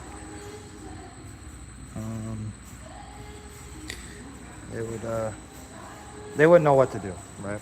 They wouldn't know what to do, and you know, ultimately, they do what they do because they know nothing else, and they would otherwise not even be. I mean, like, these people are so idiotic that there's really nothing they can't fuck up, right?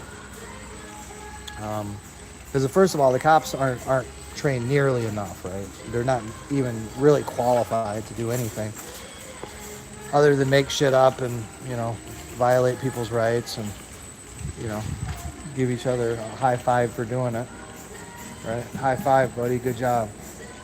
You just violated that guy's rights. Good job. Good job, buddy. Way to go, homie. So, yeah, I mean, yeah, if you actually had them, you know, utilized properly, like where they're actually, you know, writing people traffic tickets for real, like, you know, real, like, traffic offenses, right? Not like, oh, he went 5 over or something, but like, yeah, this dude's reckless driving, this dude's drunk, you know, that sort of shit, right? Yeah, definitely want that on the, you know, off the streets, right? For sure. People that are committing felonies, violent felonies, especially, you know, violent offenses, right? We want those dealt with swiftly and harshly, and, you know, we want people to be penalized, right? But we want it to be in a way where, you know, rehabilitation is at the forefront. You know, we're not trying to lock away people and throw away the key, but yeah, if somebody fucks up, they got to pay a reasonable amount of time in jail and pay their debt to society, and, you know, make them do some community service and probation or whatever, you know. There's different options, but, you know, that's not what's occurring, right? What we're getting is some of that, right? We're getting some of that, but then we're getting a lot of this other, as you said, lawsuit activity, right? These actions that are just going to lead to more and more lawsuits because, you know, as it gets easier and easier to sue people, and as, you know, people get smarter, right? They get a little smarter with what they're doing. You know, people are just tired of it, man. So people are tired of the grifting. They're tired of the lies and the deceit.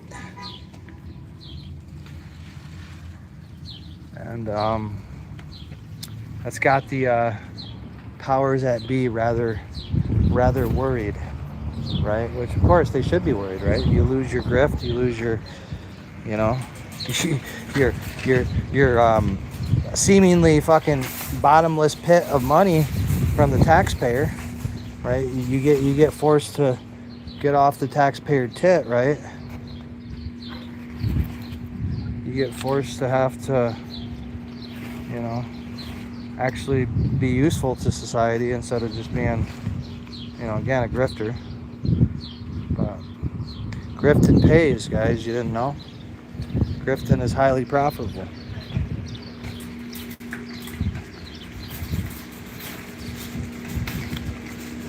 Yeah, wouldn't need to pay taxes if cops would stop creating lawsuits. Yeah, I agree.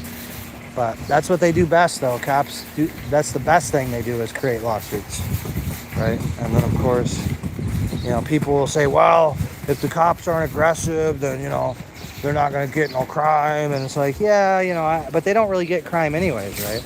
They don't really prevent crime. They don't stop it. They don't usually solve it, right? So you're like, well, they don't really seem to do, if you actually look at the numbers, police don't actually seem to do shit other than just collect overtime, right? Police really know how to do best is collect overtime, taxpayer money, of course, and they know how to create lawsuits. That's basically probably the best thing that the city of Wayne knows how to do, right? PD, right? The police, right? They don't know how to solve crime. They don't investigate crime. They don't know how to prevent crime. Just respond to it however they want and whatever they want. And, you know, if they like you, they might look into it a little bit. If they don't, well then, oh well. Right? They'll shrug their shoulders at you and tell you to contact the Michigan State Police, and then you'll contact the Michigan State Police, and then they'll tell you, we only deal with traffic offenses. Have a nice day. And you're like, huh? What a society we live in. What a nice, you know. And you think of all the money that's just being like stolen from people, right? And you're like, man, you're paying for this, and you still can't even get a quality service, right? You can't get nothing other than fuck you. That's what you can get. You can get a good old nice fuck you. Have a nice day. Thank you. Come again. That's what you can get, right? And be thankful you even got that, guys. You hear me? Be thankful you even got that. Basically, in a nutshell. So, I mean, if you're tired of that, please vote for me, and then of course, please vote for the other candidates that will run that I'll endorse, right? Preferably those that I will select, you know, or you guys, you know, somebody has to run. Like I said, you don't got to agree on much. You don't got to agree on anything. That's not the goal. The goal is to get people that actually think for themselves and ask critical questions and actually aren't in it for themselves. Now, I know that's easier said than done. Crime generates revenue. Exactly. Crime generates revenue. Why don't they solve crime? Because then they're putting themselves out of a job. Do you understand that, guys? Do you understand that concept of don't work yourself out of a job? You ever heard that? Well, that's what this is. Don't work yourself out of a job. And, you know, if you could get paid either way, right? I mean, that's the police get paid regardless of the result, right? Regardless of, you know, what actually occurs, right? They get paid either way. So, you know, to them, it's like, who gives a fuck, right? Oh, you violated his rights. Oh, just got to pay a little money. Oh, well. Oh, well. That's the mindset, right? That's the mentality. Oh well. Oh well. So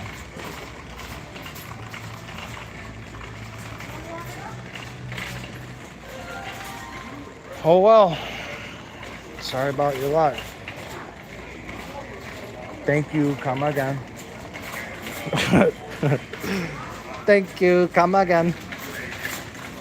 You know, that's what you get to look at in America nowadays. Thank you. Come again. You know. But you're the bad boy for noticing. You're the bad one for noticing. I'm not that old, you know. I'm millennial and shit. It ain't looking too good in America sometimes. Certain spots ain't looking too good.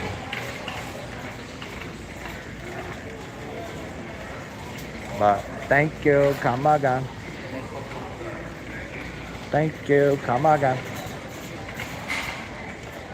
Let's see what they got. That's some cheap shit. Got a headset, got a keyboard.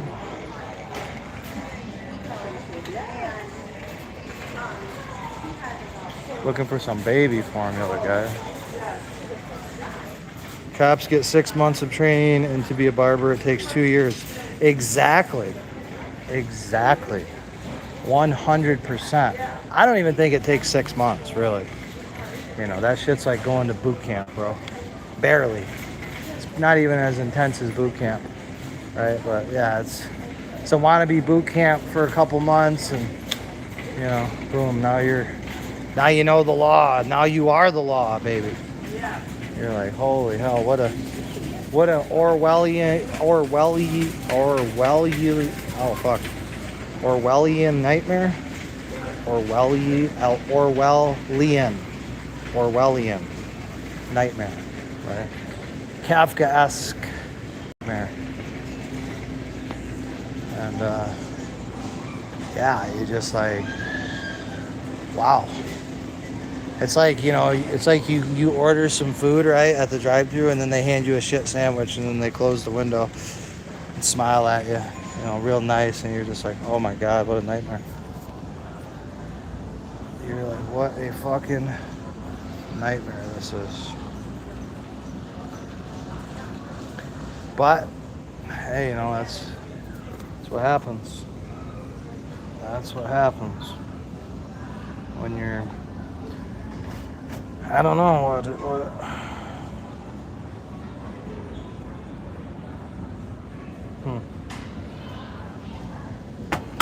Damn, this shit's expensive, y'all.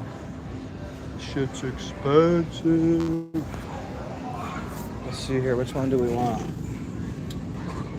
Whatever's fucking best.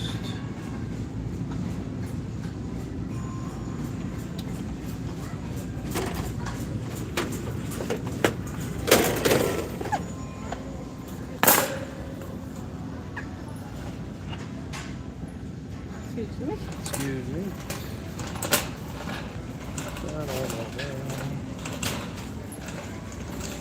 Yeah, we found it. Boomers were the last generation that had a chance at the American dream. Politicians and big money have been strip mining and groping the working class since. Yeah. I mean, the boomers, you know, they're definitely the most greediest generation, without a doubt. That's for sure.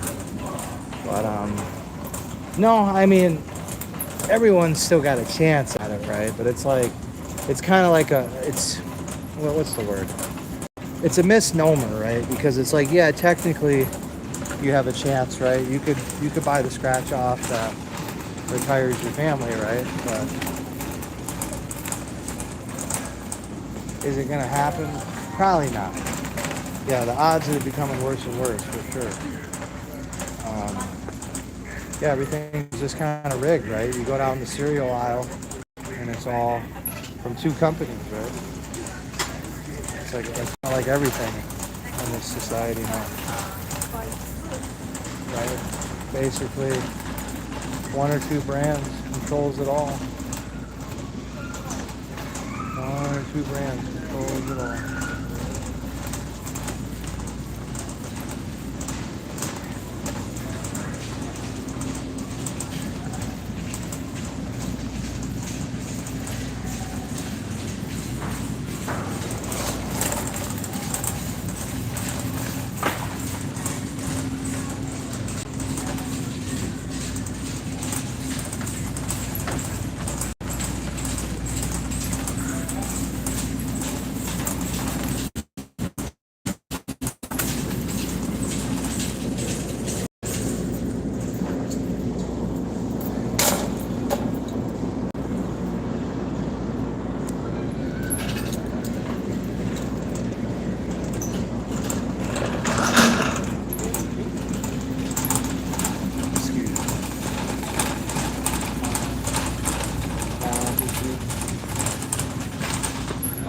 My bad.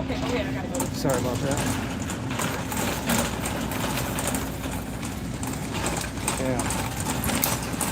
Rick Chow, baby. Some boomers lost out. Oh yeah, I mean, for sure. For sure. No, the boomers, I mean, they're the most responsible, right? Well, I mean, all the generations have had a part, right? We've all just kind of, you know, gotten used to this abuse, right? That we have to endure. And you know, anything to keep the 401ks pumping and the stock market going. The stock market going. Right? And yeah, it's really sad. Look, just in my generation, right? 32, about to be 33, and just seeing the decline of it all, you know, is really disheartening.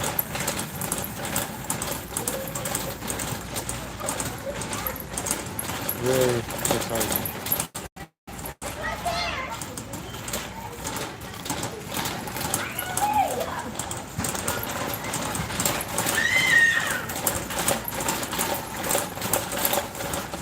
All so the green arrow can go up, right? Money go up, number go up. That is why we all have to suffer. Well, not all of us have to, right? We have choices. Might not be a lot, but we have choices.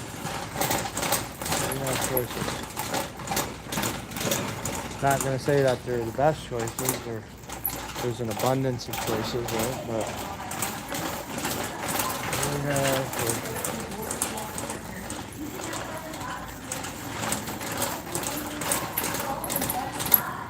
You have the choice to say no. You have the choice to not partake. You have the choice to start your own thing. I know. It's unlikely to succeed, and I understand. But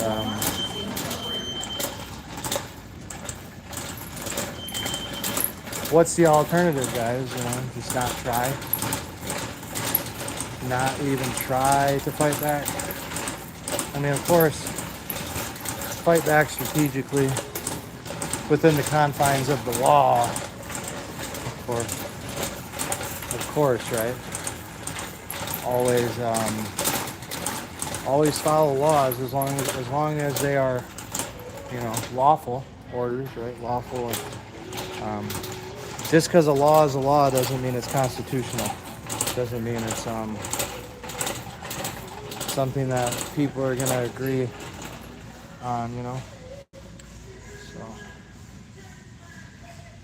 there's a lot of injustice in this world. That is a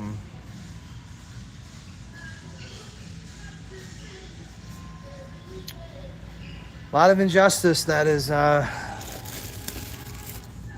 lawful, right? Lawful. So, what these words mean and all that, I mean, it's not necessarily you know, it's not necessarily, I don't know. I just say follow your conscience, right? You know, that's what I always tell people to do. Follow your conscience, guys. You know what's right and wrong. And, yeah. You know. We all know what's right and wrong. Illusion of choice. Yes, indeed. Whirlpool Johnson. Yes, indeed, there. Illusion of choice. Thank you for paying your taxes, peasant. We'll see you next year. Don't you dare complain, because that would not be wise of you. That would not be very wise of you. Don't you dare complain about the injustices that we perpetrate against you. Don't you complain about our trespasses, you peasant. Please, well, not please, pay your taxes, shut up, talk only when we speak to you, and only say and do the things that we approve of, or you'll pay the price.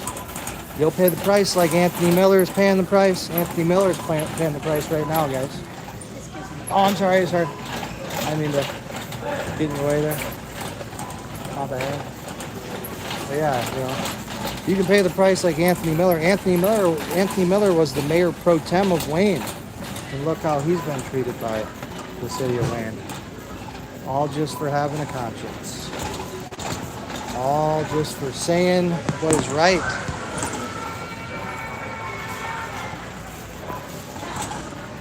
So, elections have consequences.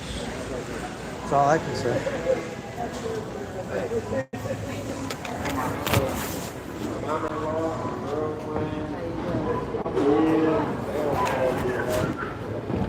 Trying to not die out there in the heat. Hot as hell out there. What that bad this morning? Right. A little wind there.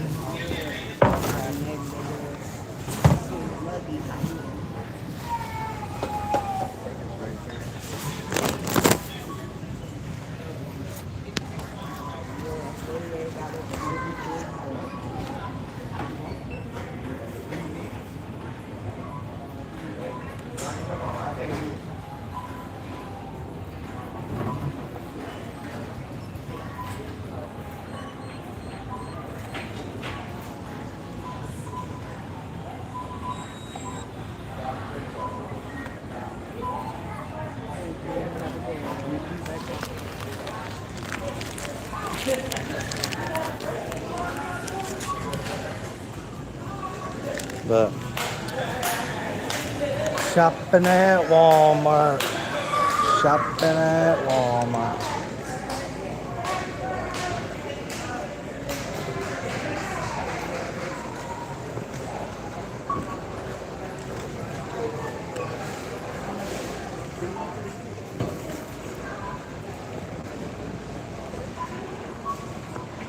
Caught you slipping, man.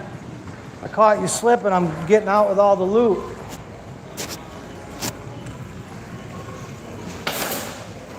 Getting out with all the loot. Oh. Yeah, buddy. Hate to be that guy, but I've noticed you have yet to give Trump a heartfelt and sincere shout out today. Please, whenever you can. Give Trump a heartfelt and sincere shout out. Why would I give him a shout out? What did he do? What the hell did Trump do now, man? The hell am I something he did I don't know about? I mean, he's just always kind of doing shit, you know. But you're saying something like I should shout him out for. Well, fuck, tell me what I should shout him out for. Shit, what did he do? What did he do now, man? The psyops are real. Oh yeah, for sure. Well, that's what it is. I mean, it's a literal, backdoor deal. Like I said, everything's done behind the scenes. Anything that's publicly consumable is like it's not even what's the word? It's not even worth even watching. Right? Because it's all smoke and mirrors. It's all psyop. It's all bullshit. It's all designed to distract you, to waste your time, to confuse you, to get you to second guess your instincts, right? Trust your instincts, people. Trust your fucking instincts. You guys know. You guys know a shitbag evildoer when you see one. And I've uncovered a lot of them, guys. Now, some would say it takes one to know one, right? Some would say, well, McFarland, it takes one to know one. And I wouldn't necessarily disagree with that, right? My biggest thing is, I have extensive experience dealing with these types of people, right? From military, job, childhood, living in America, right? But my educational background really taught me how to weed out the grifters, right? The pretenders. and I've seen the city of Wayne. I've essentially interacted with most, if not everybody, and so I kind of know what I'm looking at, right? And what I'm looking at, my professional master's level of psychology, right? Master's level psychology opinion with all of my training, my undergraduate at Georgia Military College, paralegal studies, logistics management, and healthcare management, right? Along with my master's degree training at Georgia Military College, or I'm sorry, Grand Canyon University, excuse me. And, you know, the program I had to undertake to get my master's degree in organizational industrial psychology, or industrial organizational psychology, IO psychology, business psychology. That's really what it is, business psychology. So, you know, I'm kind of, not to say I'm the end-all be-all expert in everything psychology, by no means, but I do know a thing or two. I do know more than the average chap about deceptive behavior, considering, you know, I studied it in college. I witnessed it in the military extensively. I witnessed it growing up extensively. I witnessed a lot of shit, you know, and so I don't know. All my life experiences, you know, tell me that the city of Wayne is full of grifters. And all of my experiences, right, my personal experiences, right, I mean, there's so many to mention, reference, but all of these experiences combined, these different interactions I've had with various people in this community, a lot of good people in Wayne, a lot of good working class, everyday people in Wayne. Some of the best people, in fact, that I've ever met in my life live right here in Wayne, Michigan. But the government is corrupt. It's retaliatory, just like the Herzberg report that stated it. It is it's fucked up, guys. It's fucked up.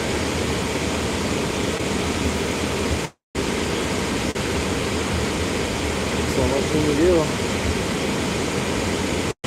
What can you do?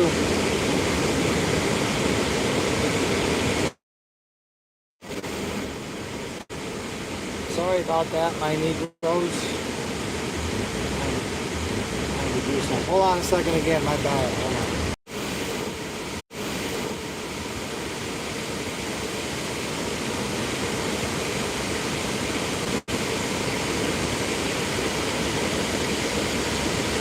Just comply and eat your peas.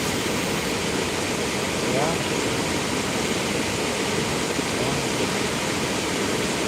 That's one option.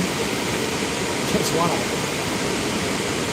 But I mean, even if you comply, right? Somebody won't comply well enough, right? They'll have to make an example. Right? They gotta crack the whip every once in a while.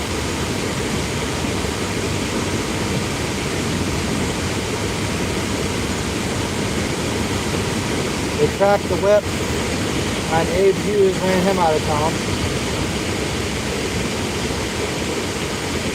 They ran Abe Hughes out of town. Then they, you know, cracked the whip on Blackwell. Then they cracked the whip on Zook.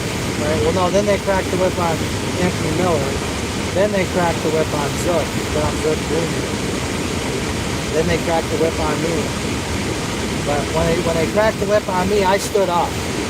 You know, I stood up and I fought. You know, and because I fought, we're here and we're ready to continue where we left off.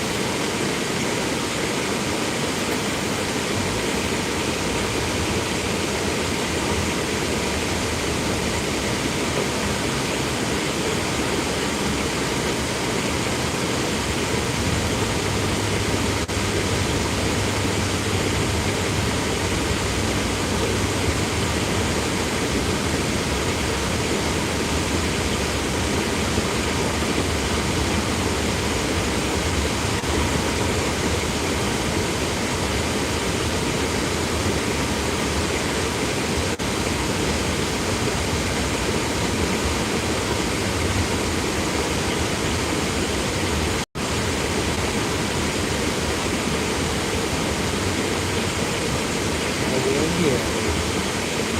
Gangsta shit.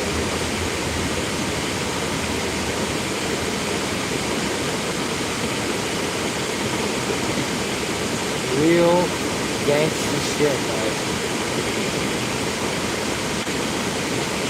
Official thinkers unite. Save a buck for rainy days. Ready before young people are having bad times. Oh yeah. No, I mean, get around a group that you can trust, and obviously make some friends, and take care of your body, work out, stay away from alcohol, and drink some water every once in a while. You'll be all right. You'll be all right.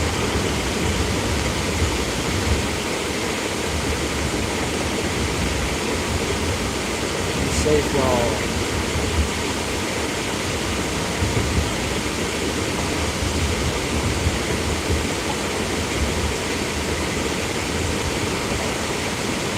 Yo, Jesse Pinkman, yeah. The great, the one Jesse Pinkman. When you talk about a one Jesse Pinkman, one meth addict, one Jesse Pinkman. Okay.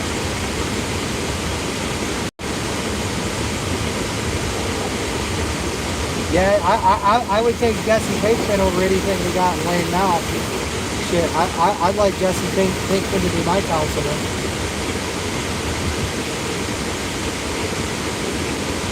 Sounds kind of nice. Sounds like some shit's gonna get done. Right?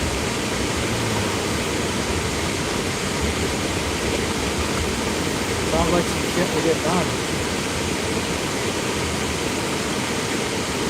Yeah, people always want more cops because they think, oh, more cops means more crime prevention or more crime solved, right? It's like, well, it's kind of a fucked situation, right? Because they allow so many third world immigrants over here, and they're so lax on crime in general, real crime, right? That it causes this cascade effect, right? So then you kind of need more cops just to deal with all the joggers and all the bombs, right, that they import. And of course, there's only so much crime to go around, and what ends up happening as you correct and your assumption and your statement there, what ends up happening ultimately is that they just end up terrorizing white people, mainly the cops, right? They end up terrorizing working class people, white people, people that work, people that have shit, right? Veterans, they start targeting veterans, they start targeting everybody, right? Because there's only so much work to go around, and so they got to justify their existence. They got to be able to,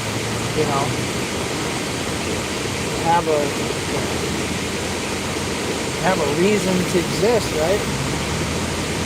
They start fucking, because there's only so many poor people, and then of course, picking on poor people, prosecuting poor people is not really profitable for the state as much because poor people don't have money, right? So they like to police and terrorize people that are working class, right? They like to go after white people, Asian people, people that have money, people that live in nicer zip codes, nicer neighborhoods. Basically anybody that has anything, they like to terrorize and go after those people because they know that they're going to pay, right? They know that they can terrorize them, squeeze them for something, and then they're going to pay something, right?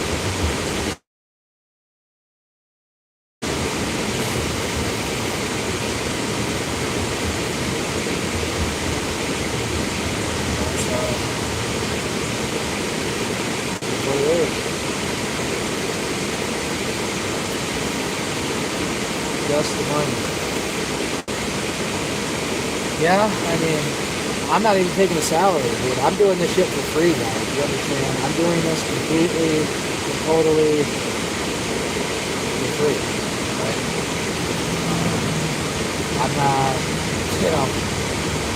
I'm not doing this because I want to enrich myself. I'm already rich. I have beautiful children. I have a beautiful wife. I have a beautiful family. I have amazing friends. the most spectacular view in the whole city. Right? I'm blessed. Beyond words, I'm blessed. I live in a wonderful neighborhood. I love my neighbors. Right? I love my community, my neighborhood. Life's just great, right? For the most part. I mean, obviously, like anybody, we all have our struggles and tribulations, challenges and setbacks, and adversity and obstacles, whatever you want to call it, right? We all have those. I like to spend my time trying to be more impactful, right? I like to spend my time really thinking like, how can I make the greatest impact with my time, right? And obviously, being on the city council, bringing transparency, bringing accountability, and all that, that's it's important. It's important to me. I know it's important to a lot of you guys, and so I humbly request that you vote for McFarland in August and November, right? We're having a runoff, we're having a special election, right?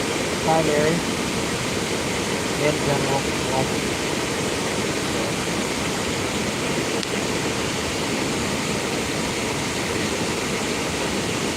When should you stop helping a homeless person if you tell them you can't afford it no more and they get mad?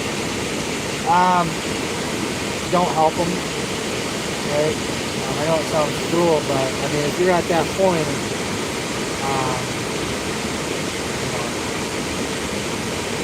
I'm assuming this homeless person is homeless because of drug issues, right? Drug addiction. Well, that's not somebody you want in your life, and that's definitely not someone that you're going to be able to fix or help, right? As a matter of fact, you're actually, sadly, and I know this is hard to deal with, but you're actually enabling them by helping them out. Right? Because you're not really helping them, you're just prolonging the inevitable, which is they have to quit doing what they're doing.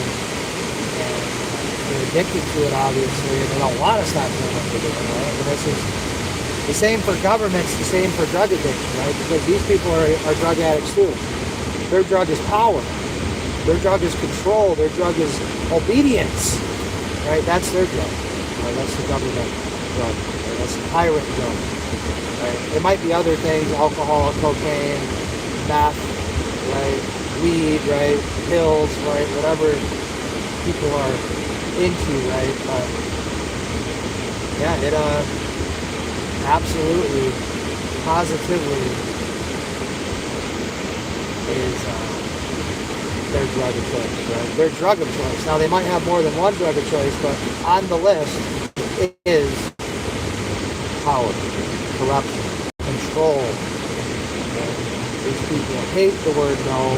They hate being told what's what. They hate being contradicted. They hate a lot of things. They hate a lot of things. And so,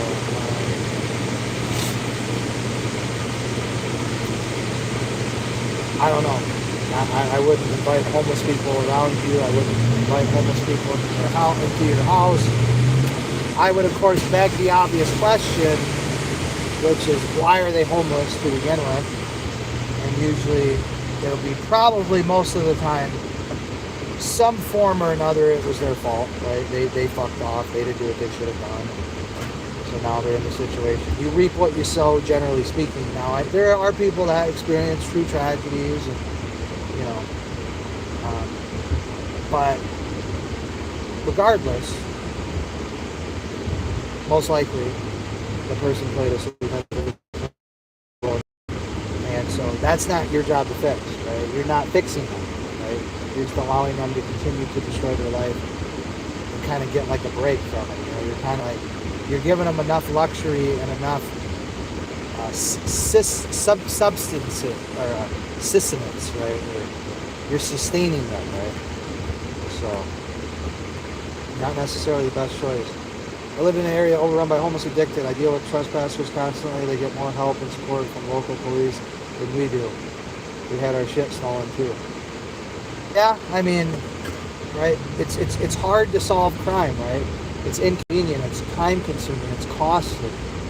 you know, you have to prosecute somebody. You might not win the prosecution. I mean, there's all sorts of what ifs. And, you know, it's just like, understand Ohm's law, guys. Ohm's law, the path of least resistance. Electricity takes the path of least resistance.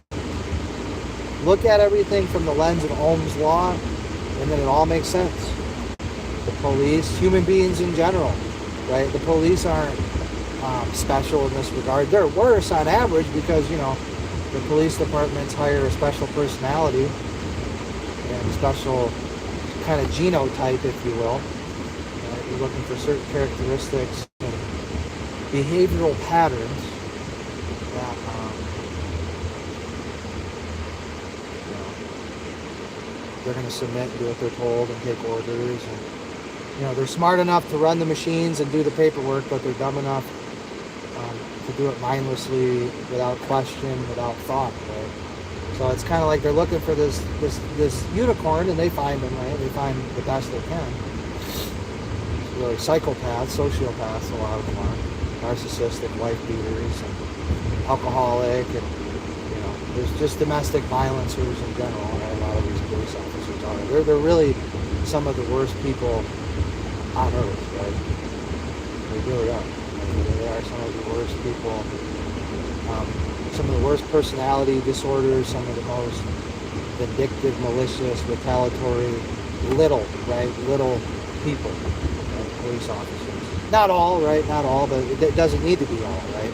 There's enough to where you can't really, if you're a reasonable person and you're like, okay, well, 10, 20, 30, 40, 50%, probably more of police officers are corrupt, right? We'll say 1 out of 5, right? 1 out of 4, 1 out of 3, 1 out of 2, right? That's just too many to take a chance on. It's just too many to take a chance on. And, you know, like a reasonable person goes, okay, if there's any apple in this orchard that could be poisonous, I'm not going to bite the apple. I'm not going to eat the apple. I'm not going to take the chance. You know, I wouldn't take the chance with my child's life. I wouldn't take the chance with my spouse's life, with my life.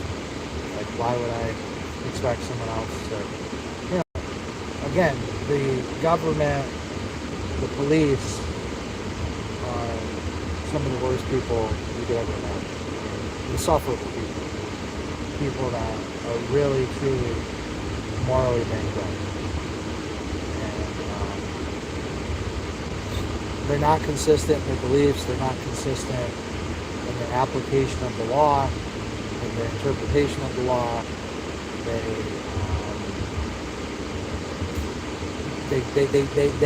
They make it up as they go, guys.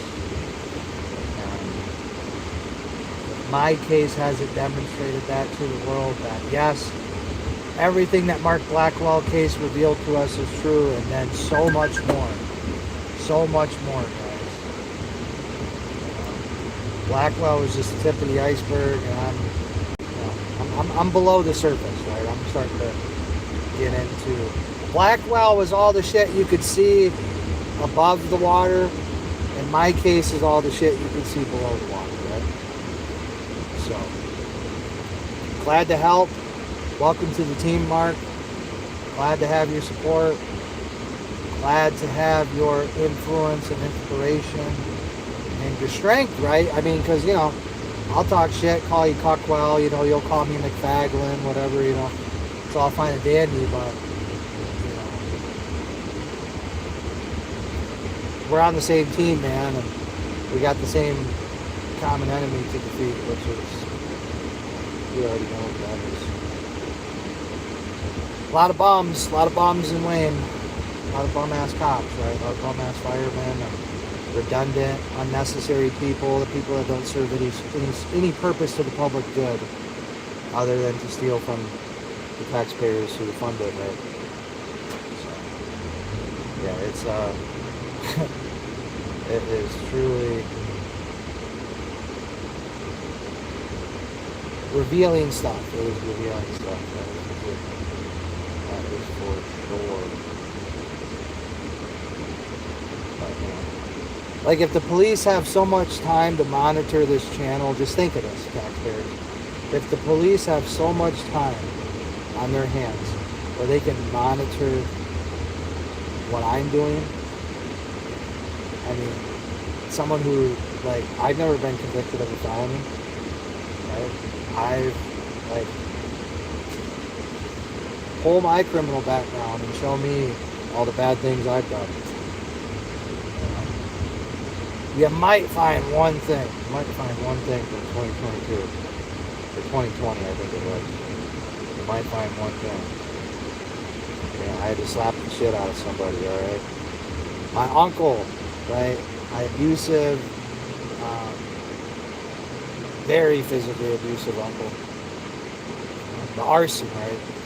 The arson. People versus McFarland. Look up that case, 1967. People versus McFarland. Or was it 1973, 67? I don't know. But look it up. People versus McFarland. Gary Maurice McFarland was my uncle and taught me a lot, right? I'm not going to dog on him, I'm not going to throw dirt on him, but I am going to tell the truth, and I'm going to tell you what I know to be true because I experienced it firsthand. Probably on way more than one occasion. All right, so my uncle was, I mean, just, he was a perfectionist. He was somebody who wanted things done his way. And, he was an ornery motherfucker, I'll tell you. But you know, where am I going with this? Where am I going with this? I don't even know. Let's just say, like, you know, my experiences with my uncle. I was going somewhere with this. I haven't thought about my uncle in a little while. Oh, yeah, okay, my background. Okay. So, you might find in my background, maybe, a guilty plea to disorderly conduct. And 2020, I think it was, or 2022, I don't remember. 2021. I don't know, who cares, right? But you might be able to find that in my background check. You know, so I slapped the shit out of him, right? He had made a threatening remark to my mom. I was staying at my mom's house. They've always had issues. He's, you know, tombstone pile driver, tried to break her neck in front of me when I was a kid. I seen so much shit, right? So much domestic violence, it would just blow your mind, right? And so one night, you know, he wakes me up out of a sound sleep. He's just verbally just berating my mom, screaming at her, you know, and just being a fucking, you know, assaulting her essentially, you know. And so, you know, I told him to stop and he wouldn't, and my mom kept telling him to stop and he wouldn't, and so yeah, I slapped the shit out of him. I slapped the shit out of him, gave him a couple backhands, you know, you know, and that was it. Maybe that was it. My mom got scared, you know, because she knows my uncle, like, he's an arsonist and he's, like, probably killed people in his life, and, you know, she, you know, cops got called, right? She was scared. She was like, oh my God, you know, my uncle has lead pipes all over the property, right? And like, he'll just grab a lead pipe and start beating your ass, you know? So, yeah, you know, my mom didn't want that to happen, so she called, and the police took us both to jail. We both got charged, and then, you know, they said, hey, just plead guilty to disorderly conduct. My mom and my uncle had cost the county of Montcalm so much money from police calls, and I mean, they said it was like 187 times the police got called from my mom's house between her and my uncle in 1 year. Like 170, 180 sometimes Montcalm County Sheriff's Office or the Michigan State Police Office responded to domestic disturbances, right? Some sort of disturbance, fighting with my mom and my uncle, right? So that it's fucking wild, right? But, you know, so this dude had physically, I mean, he used to beat me with a fin belt. He pile drive my mom, tried to like literally break her neck in front of me. I mean, all kinds of crazy shit. You know, I had a friend that came over one time, and we had tied some like string. It was like twine string. It was like, I don't know. It kind of looked like fishing line, but it was real thin. I don't know what it was exactly, but we unraveled it. Me and my friend, we were like running around the forest, wrapping it around trees, right? Like we were young. I mean, we were like, you know, I don't remember, but we were young kids, man. And yeah, my uncle, man, his response to that was a fan belt to the ass, right? A fan belt to the ass to the point to where you pass out, you go unconscious. Like imagine, you know, you're like, you know, dragged inside the house, right? And your uncle tells you to pull your pants down, and then he has you spread your legs and place your hands against the wall, like the police do, right? Like you're being strip searched, and then proceed to take a fan belt, right, off a lawnmower, right, and viciously, relentlessly, like like without mercy, I mean, just, you know, as hard as you can, slapping that fan belt across somebody's thigh, like their hamstring, right, like right below their ass cheek, right, their glute fold, right, so right on the hamstring. Doing that as hard as you can until the person passes out from the pain, right? And you know, that's the type of guy I was forced to grow up with. And you know, of course, the state, you know, the government, they didn't, you know, everybody knew what was going on, right? You go to school and you can't even walk, but hey, you know, the state of Michigan, baby. So, you know, I had reason to want to, you know, bitch slap him, right? Like, I had plenty of reason, right? He hit my brother, my older brother, with a baseball bat when I was, you know, really young, right? Broke my brother's arm, right? My brother went like this to protect himself. And the bat snapped, right? The bat snapped in half, right, on my brother's forearm. It literally snapped his forearm. It snapped my brother's forearm and the bat in half. Okay? So, I mean, like, go fuck yourself. We'll talk about, you know, what crazy is and what violence is. And it's like, you know, the average person, right, has no idea. Right? They have no idea. Right?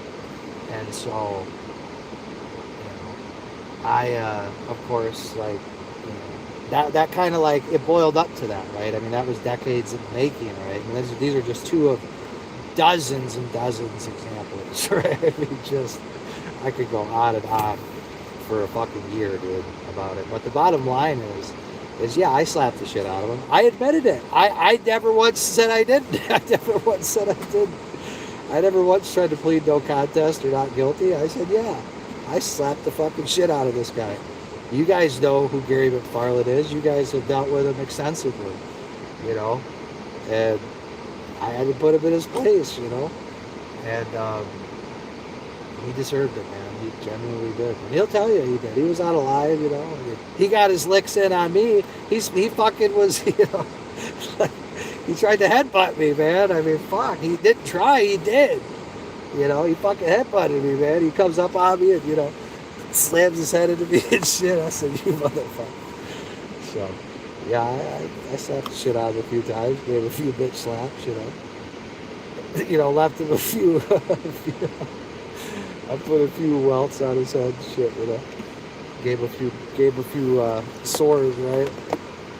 What he called them horns, right? Anytime you give somebody a bump, like he fucking. So I gave him some horns. I gave him a few horns, and I don't regret it at all. I just told you about it, right? Like, that's all my background is. That's all it is, guys. I mean, that's it. I mean, fuck, you know. I'm this violent maniac. It's like, where's the charges? Where's the convictions? Where's the history, right? Where's the, Where's the smoke? Where's the fire? There is none. Because I'm a law-abiding citizen, man. I'm a better law-abiding citizen than most people on this fucking planet, dude. Right? I obey the law almost as good as anyone. Probably better than anybody. Just stand here, right? So I don't know.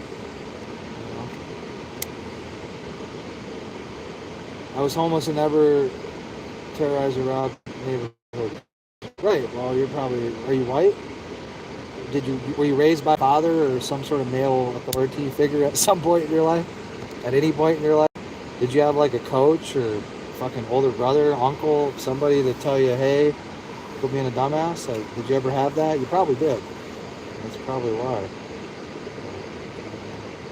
The police here don't even help at all. They don't come up when you call. Right. Because their obligation isn't to protect or serve you. That's not their obligation.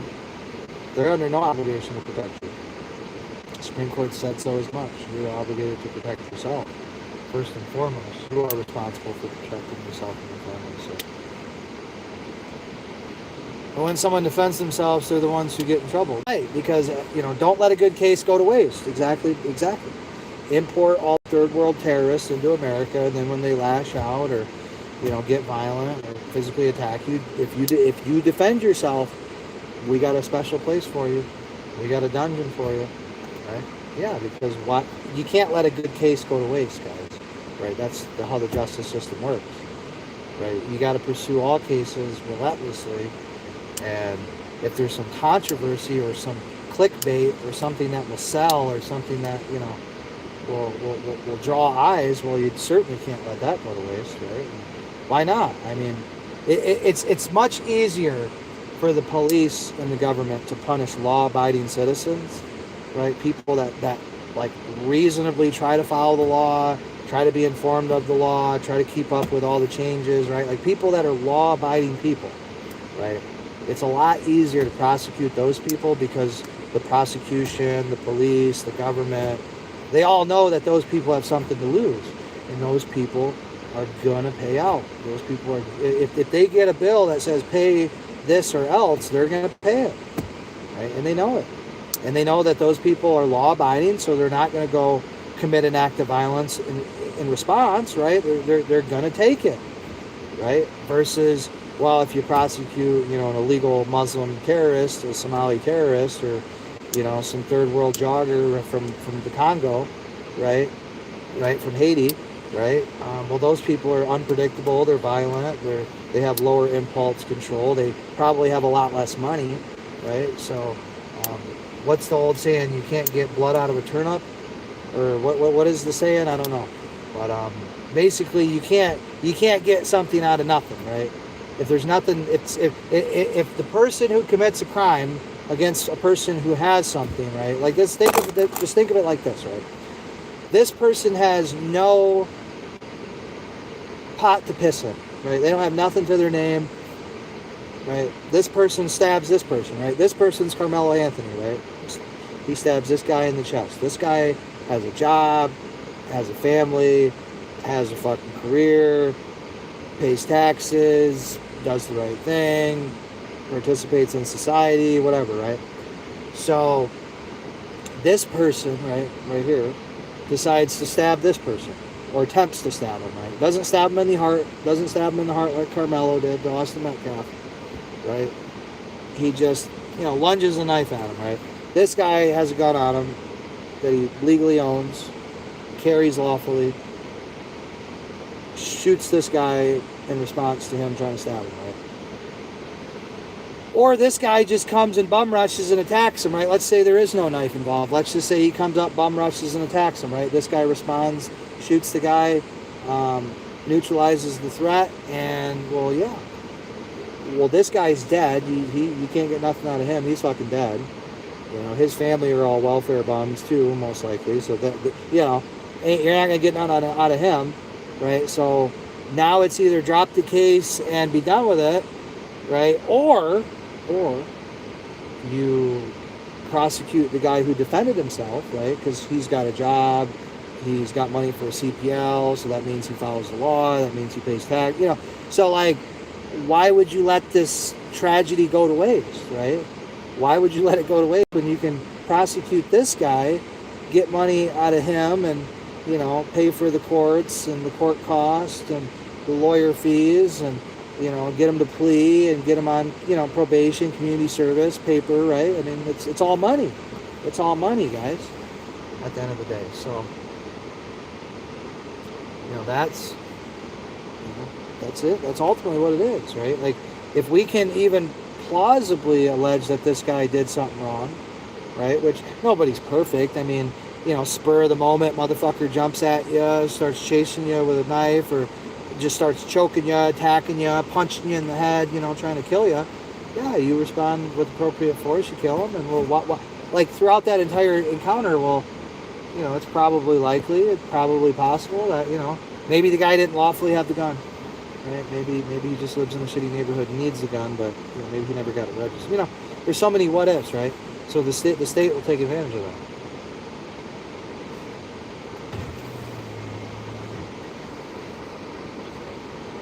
Peace out, neighbor.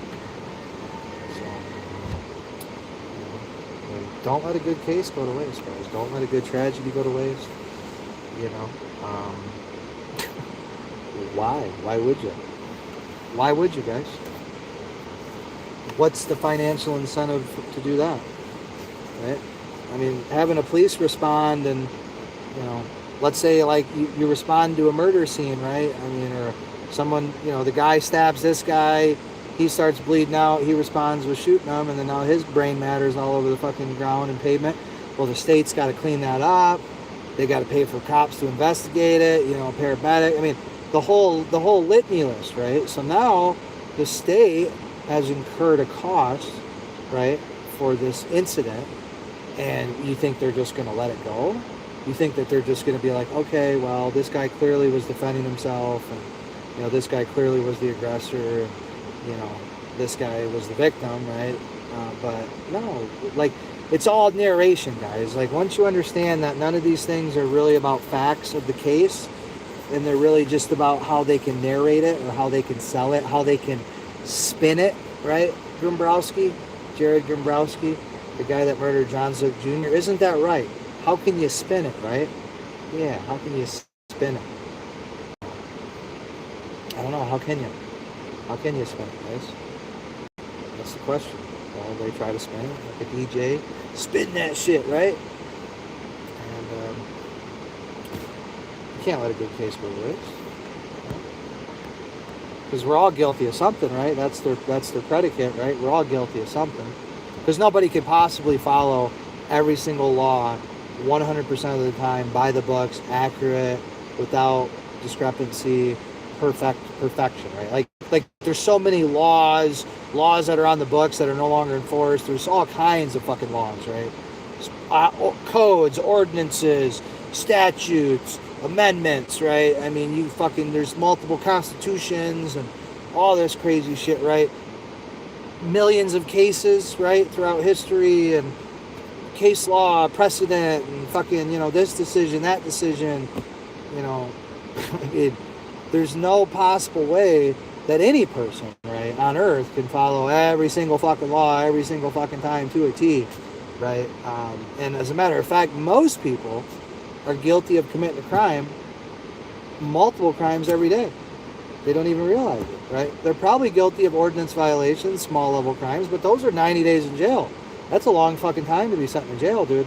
90 days, you could completely unravel someone's entire existence in 90 days. If I took away your source of income for 90 days, if I took away your freedom for 90 days, right? If I took away your job for 90 days, your car, your house, right? Now you come back, your apartment's gone, it's been sold, right? I mean, like, imagine if you're just a guy who lives in Detroit, who doesn't know anybody. You get arrested on a bullshit charge, you're spending 90 days in jail, your landlord sold everything, pawned everything, like, you come back, you don't even have nothing to come back to. Your car has been impounded for 3 months, the state already sold it. I mean, like, it's really fucked up. It really is. Like, I'm laughing because it's like, wow, you're really illustrating the absurdity of it, but there's nothing funny about this shit.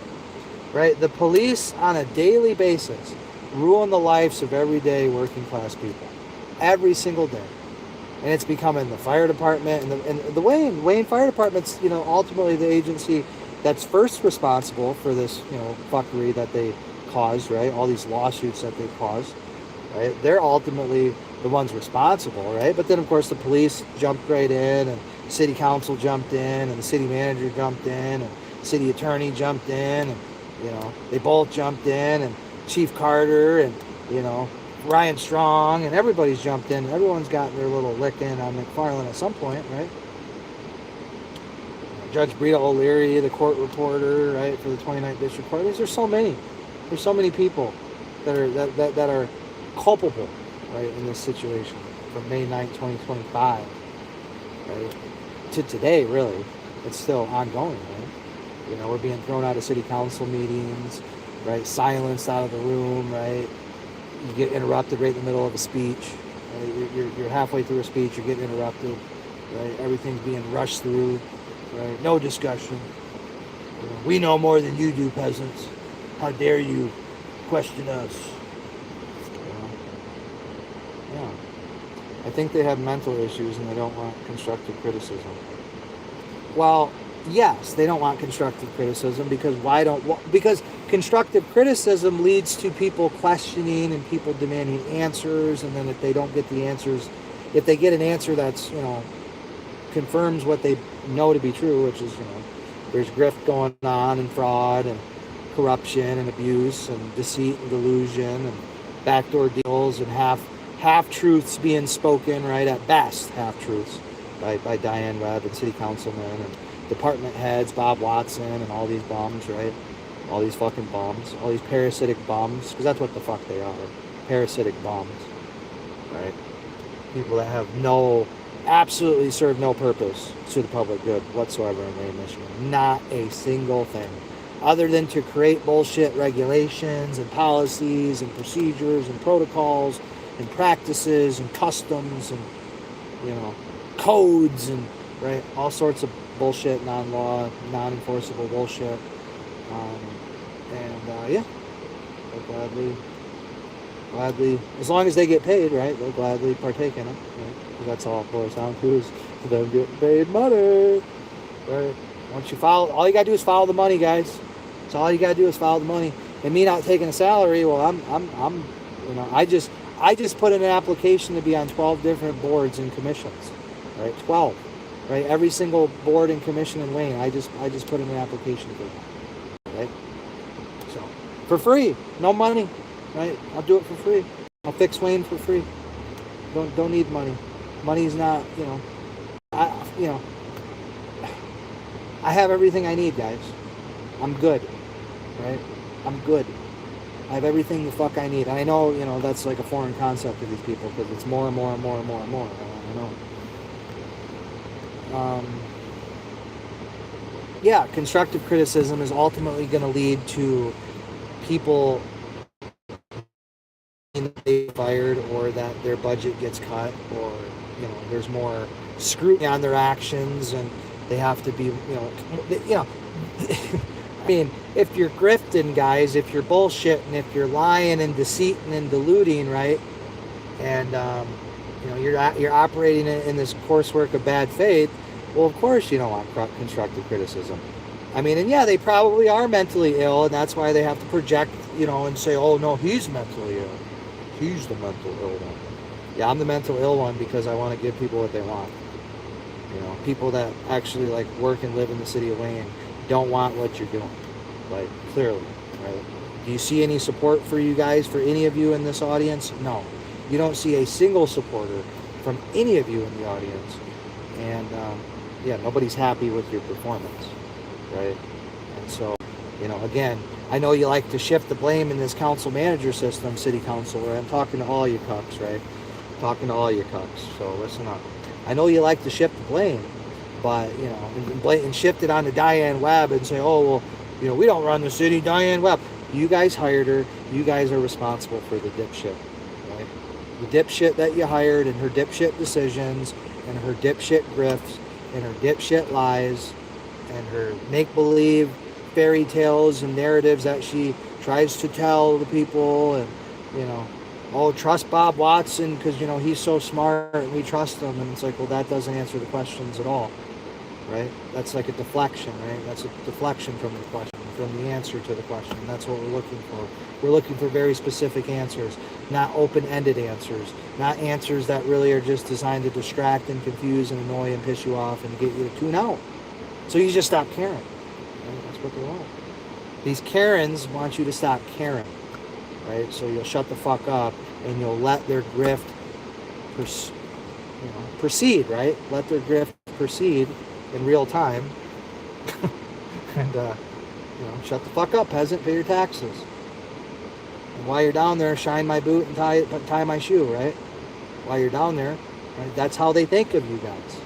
And if you guys don't see that, well then, I would love to consume whatever drugs you are consuming. Because I would love to go to another planet and not have to face reality or to deal with what is before me, right? I don't know. I don't have this ability, apparently, to ignore the ship going down the cliff, right? Like, the ship's going down the cliff. I'll gladly get a parachute. I'll stay on the boat as long as I can, but I'm having a parachute. I'm jumping before you. I'm not going down with the ship, right? I'm not the captain of the ship. I didn't cause the motherfucker to sink, but I'll document and observe and report it, and try to promote accountability and transparency and fairness. And, I'll do what I can. Do what I can, guys. I'm doing more than anyone else is doing, for sure. I don't see any of the other candidates. I don't see any of them trying to do anything.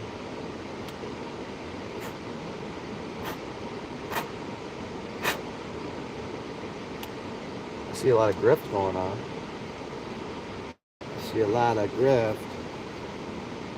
But let's shift gears from the grift to the queers.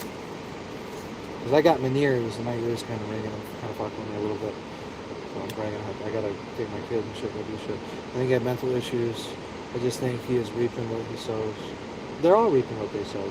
They created me. You understand? The city of Wayne created what you see, guys. I didn't come into Wayne ever being involved in any politics or giving any fuck about local politics, right? Never anywhere have I ever lived given a flying fuck about local politics, right? Never voted for local politics, never been on a committee, nothing. Just like, never interested me in the slightest. I come to Wayne, I get my rights violated a bunch of times, I get inspectors that failed to inspect ledger boards, failed to give me reports for a deck.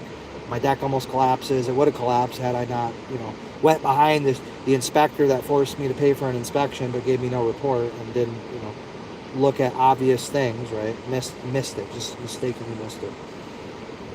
So, yeah, I mean, I've had lots of problems out of this city of Wayne, Michigan, right? The city of Wayne. So, unfortunately, due to their actions, it kind of got them on my radar. And then when they murdered John Zook Jr. in June of 2024 and then covered it up and, wouldn't release the footage and, of course, didn't discipline the shitbag who murdered him and, of course, he's still employed. So, the whole handling of the Zook, Zook case and all that, just kind of left a bad taste in my mouth. Let me say it like that, right? It wasn't something that I could just overlook, right? My sidewalk, right? A disabled man on a fucking wheelchair, scooter, falling into the void in my front yard, right? The sidewalk, because the water main break, they never fixed it, right? They fixed the water main break and then they never repaired the sidewalk. They just said, fuck it. Fuck it. So I had to shame them into doing it. And of course, they started to come after me. Right? December, January of 25, right? December of 24, January 25. Right? They started to slowly start coming after me and, ordinance officers coming around and some bullshit's going down. And then, of course, they really had it out for me. They really had it with me. March, April, and May of 25, right? I was on Facebook, the Mayor Vince Facebook account. digging in on them, you know, talking shit, you know, criticizing them and speaking my mind and exercising my rights. Goddamn right. And, what do you know? May of 25, May 9th, they had enough. The fire marshal, fuck this motherfucker. You know, this motherfucker, he's not going to do this shit no more. Who the fuck do you think he is? Going on Facebook Live and talking shit about our city and our town and, you know, our people, our former mayor, and talk about Brian Wolfel and, you know, firemen and disparaging people and who the fuck does this think he is, right? That's, you know, trying to paraphrase this idiot, you know, how he would think, or he wouldn't know what the word disparage means, so let's give him too much credit. But, you know, Jeremy Schneider, you know, got some complaints or whatever, some calls from people that aren't even my neighbors, right? Just people driving by or people that, you know, want to be nosy, right? Making complaints and saying, oh yeah, you know, Mr. McFarland, his smoke pit, right? He's just causing so many problems for us, or I don't know, right? I'm speculating because we can't get no real discovery. But Dennis Danielson, right, who lives, you know, 800 feet away or so, he apparently, you know, he knows somebody down there, and they must be cool with each other. So yeah, he sent the fire department out to my house, and the fire department thought like they could just come on my property whenever they wanted because they got a call, or because their fire marshal called them or whatever. And it's like, yeah, you can suck my fucking 8-inch dick to the balls, guys. All of you. Send your wives over here. You got any daughters over 18 years old? Send them over here too. Yeah, go fuck yourself. That's my response. Piece of shit. Piece of shit pigs. You don't get to violate people's rights. You get to go get warrants or find exigent circumstances or go get in your little cut car and get gone. That's what you get to do. Right? You don't get to harass private citizens and break into their property and tell them what to do and, you know, say, oh yeah, you know, I'm here under the fire marshal's authority. Fuck the fire marshal. The fire marshal, you know, can go fucking pound sand. That's what he can go do. He can go shove his dick into a fucking cactus plant for all I care. You know, go for, you know what I mean? Like, who the fuck is the fire marshal? To me, fuck the fire marshal. Fuck the fire chief. Fuck the chief of police. Fuck the deputy chief of police. Fuck them all. You know what I mean? Like, I don't have to acknowledge you. I don't have to be subservient to you. You can suck my fucking dick, you fucking chump bitches. And if you don't like it, well then go get your sorry ass a fucking administrative warrant. And all it takes is 10, 20 fucking minutes anyways, you lazy piece of shits. All because if you go and get one and you get denied, well then, you know, that's kind of the end of that, right? So, oh, we're not going to do that. We don't have to do that. We're the police. We're the fire department. We don't got to follow the fucking law. That's for you to follow, not for us to follow. Yeah. So I said, okay, cool. Jerk off. I got something for you, bitch. Yeah, come on in. No, don't come on in, bitch. I know you're coming on in anyways, yeah. Let me record you, dumbass. Let me record you and let me be absurd, right? Because what you're doing is absurd.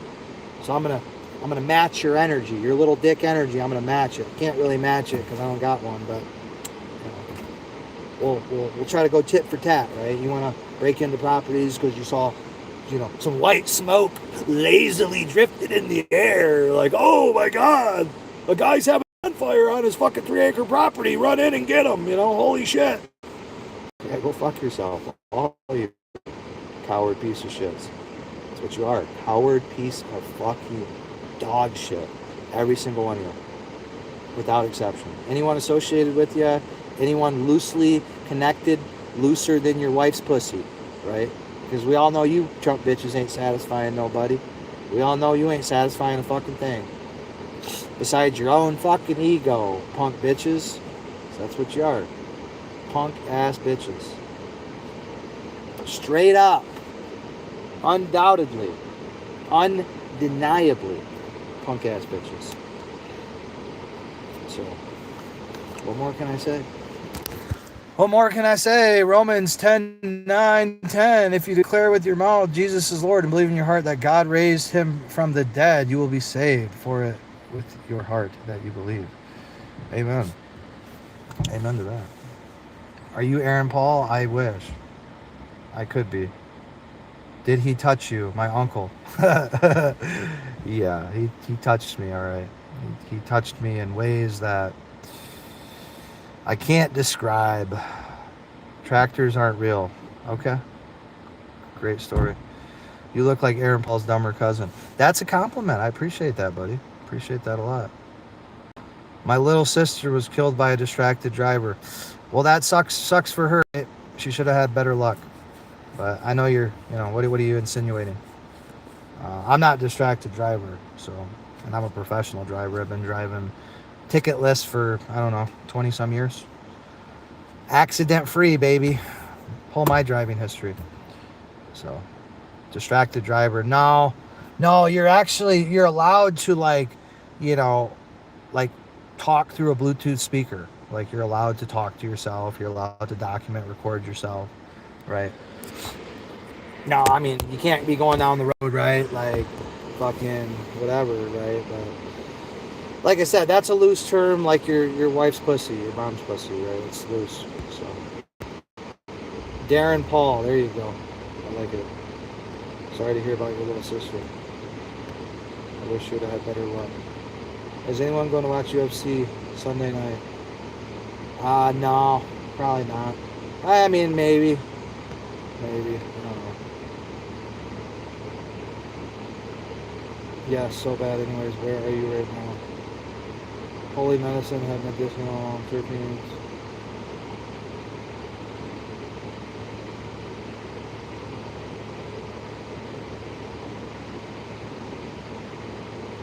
USA is a caste oligarchy system that criminalizes indigenous religious practices. Yeah, I mean, yeah. See that? There's an argument for that.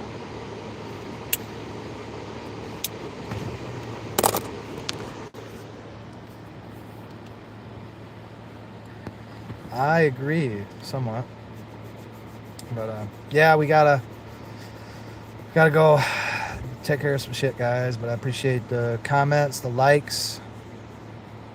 Hope you go find you some non-loose pussy, right? Some good pussy, right? Not some loose trash pussy. Nobody likes that. Well, they shouldn't, but I'm sure somebody out there has convinced themselves that they like that because like it's like the guys that like, oh, I like big beautiful women that are 500 pounds, and it's like, yeah, no you don't, you're just mentally ill and that's all you can get, and you've conditioned and convinced yourself that that's what you wanted all along, and it's just like, fuck, dude, people are fucking idiots, guys, morons.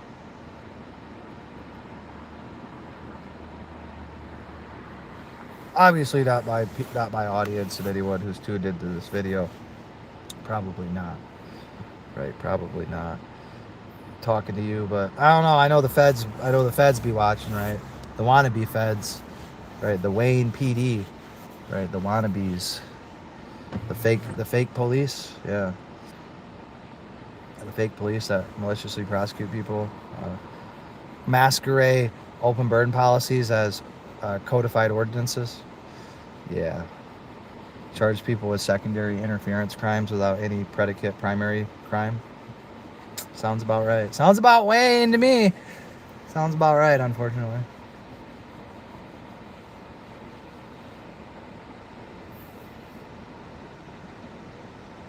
Well, hopefully people will start voting for real candidates that aren't fucking Chumpzilla.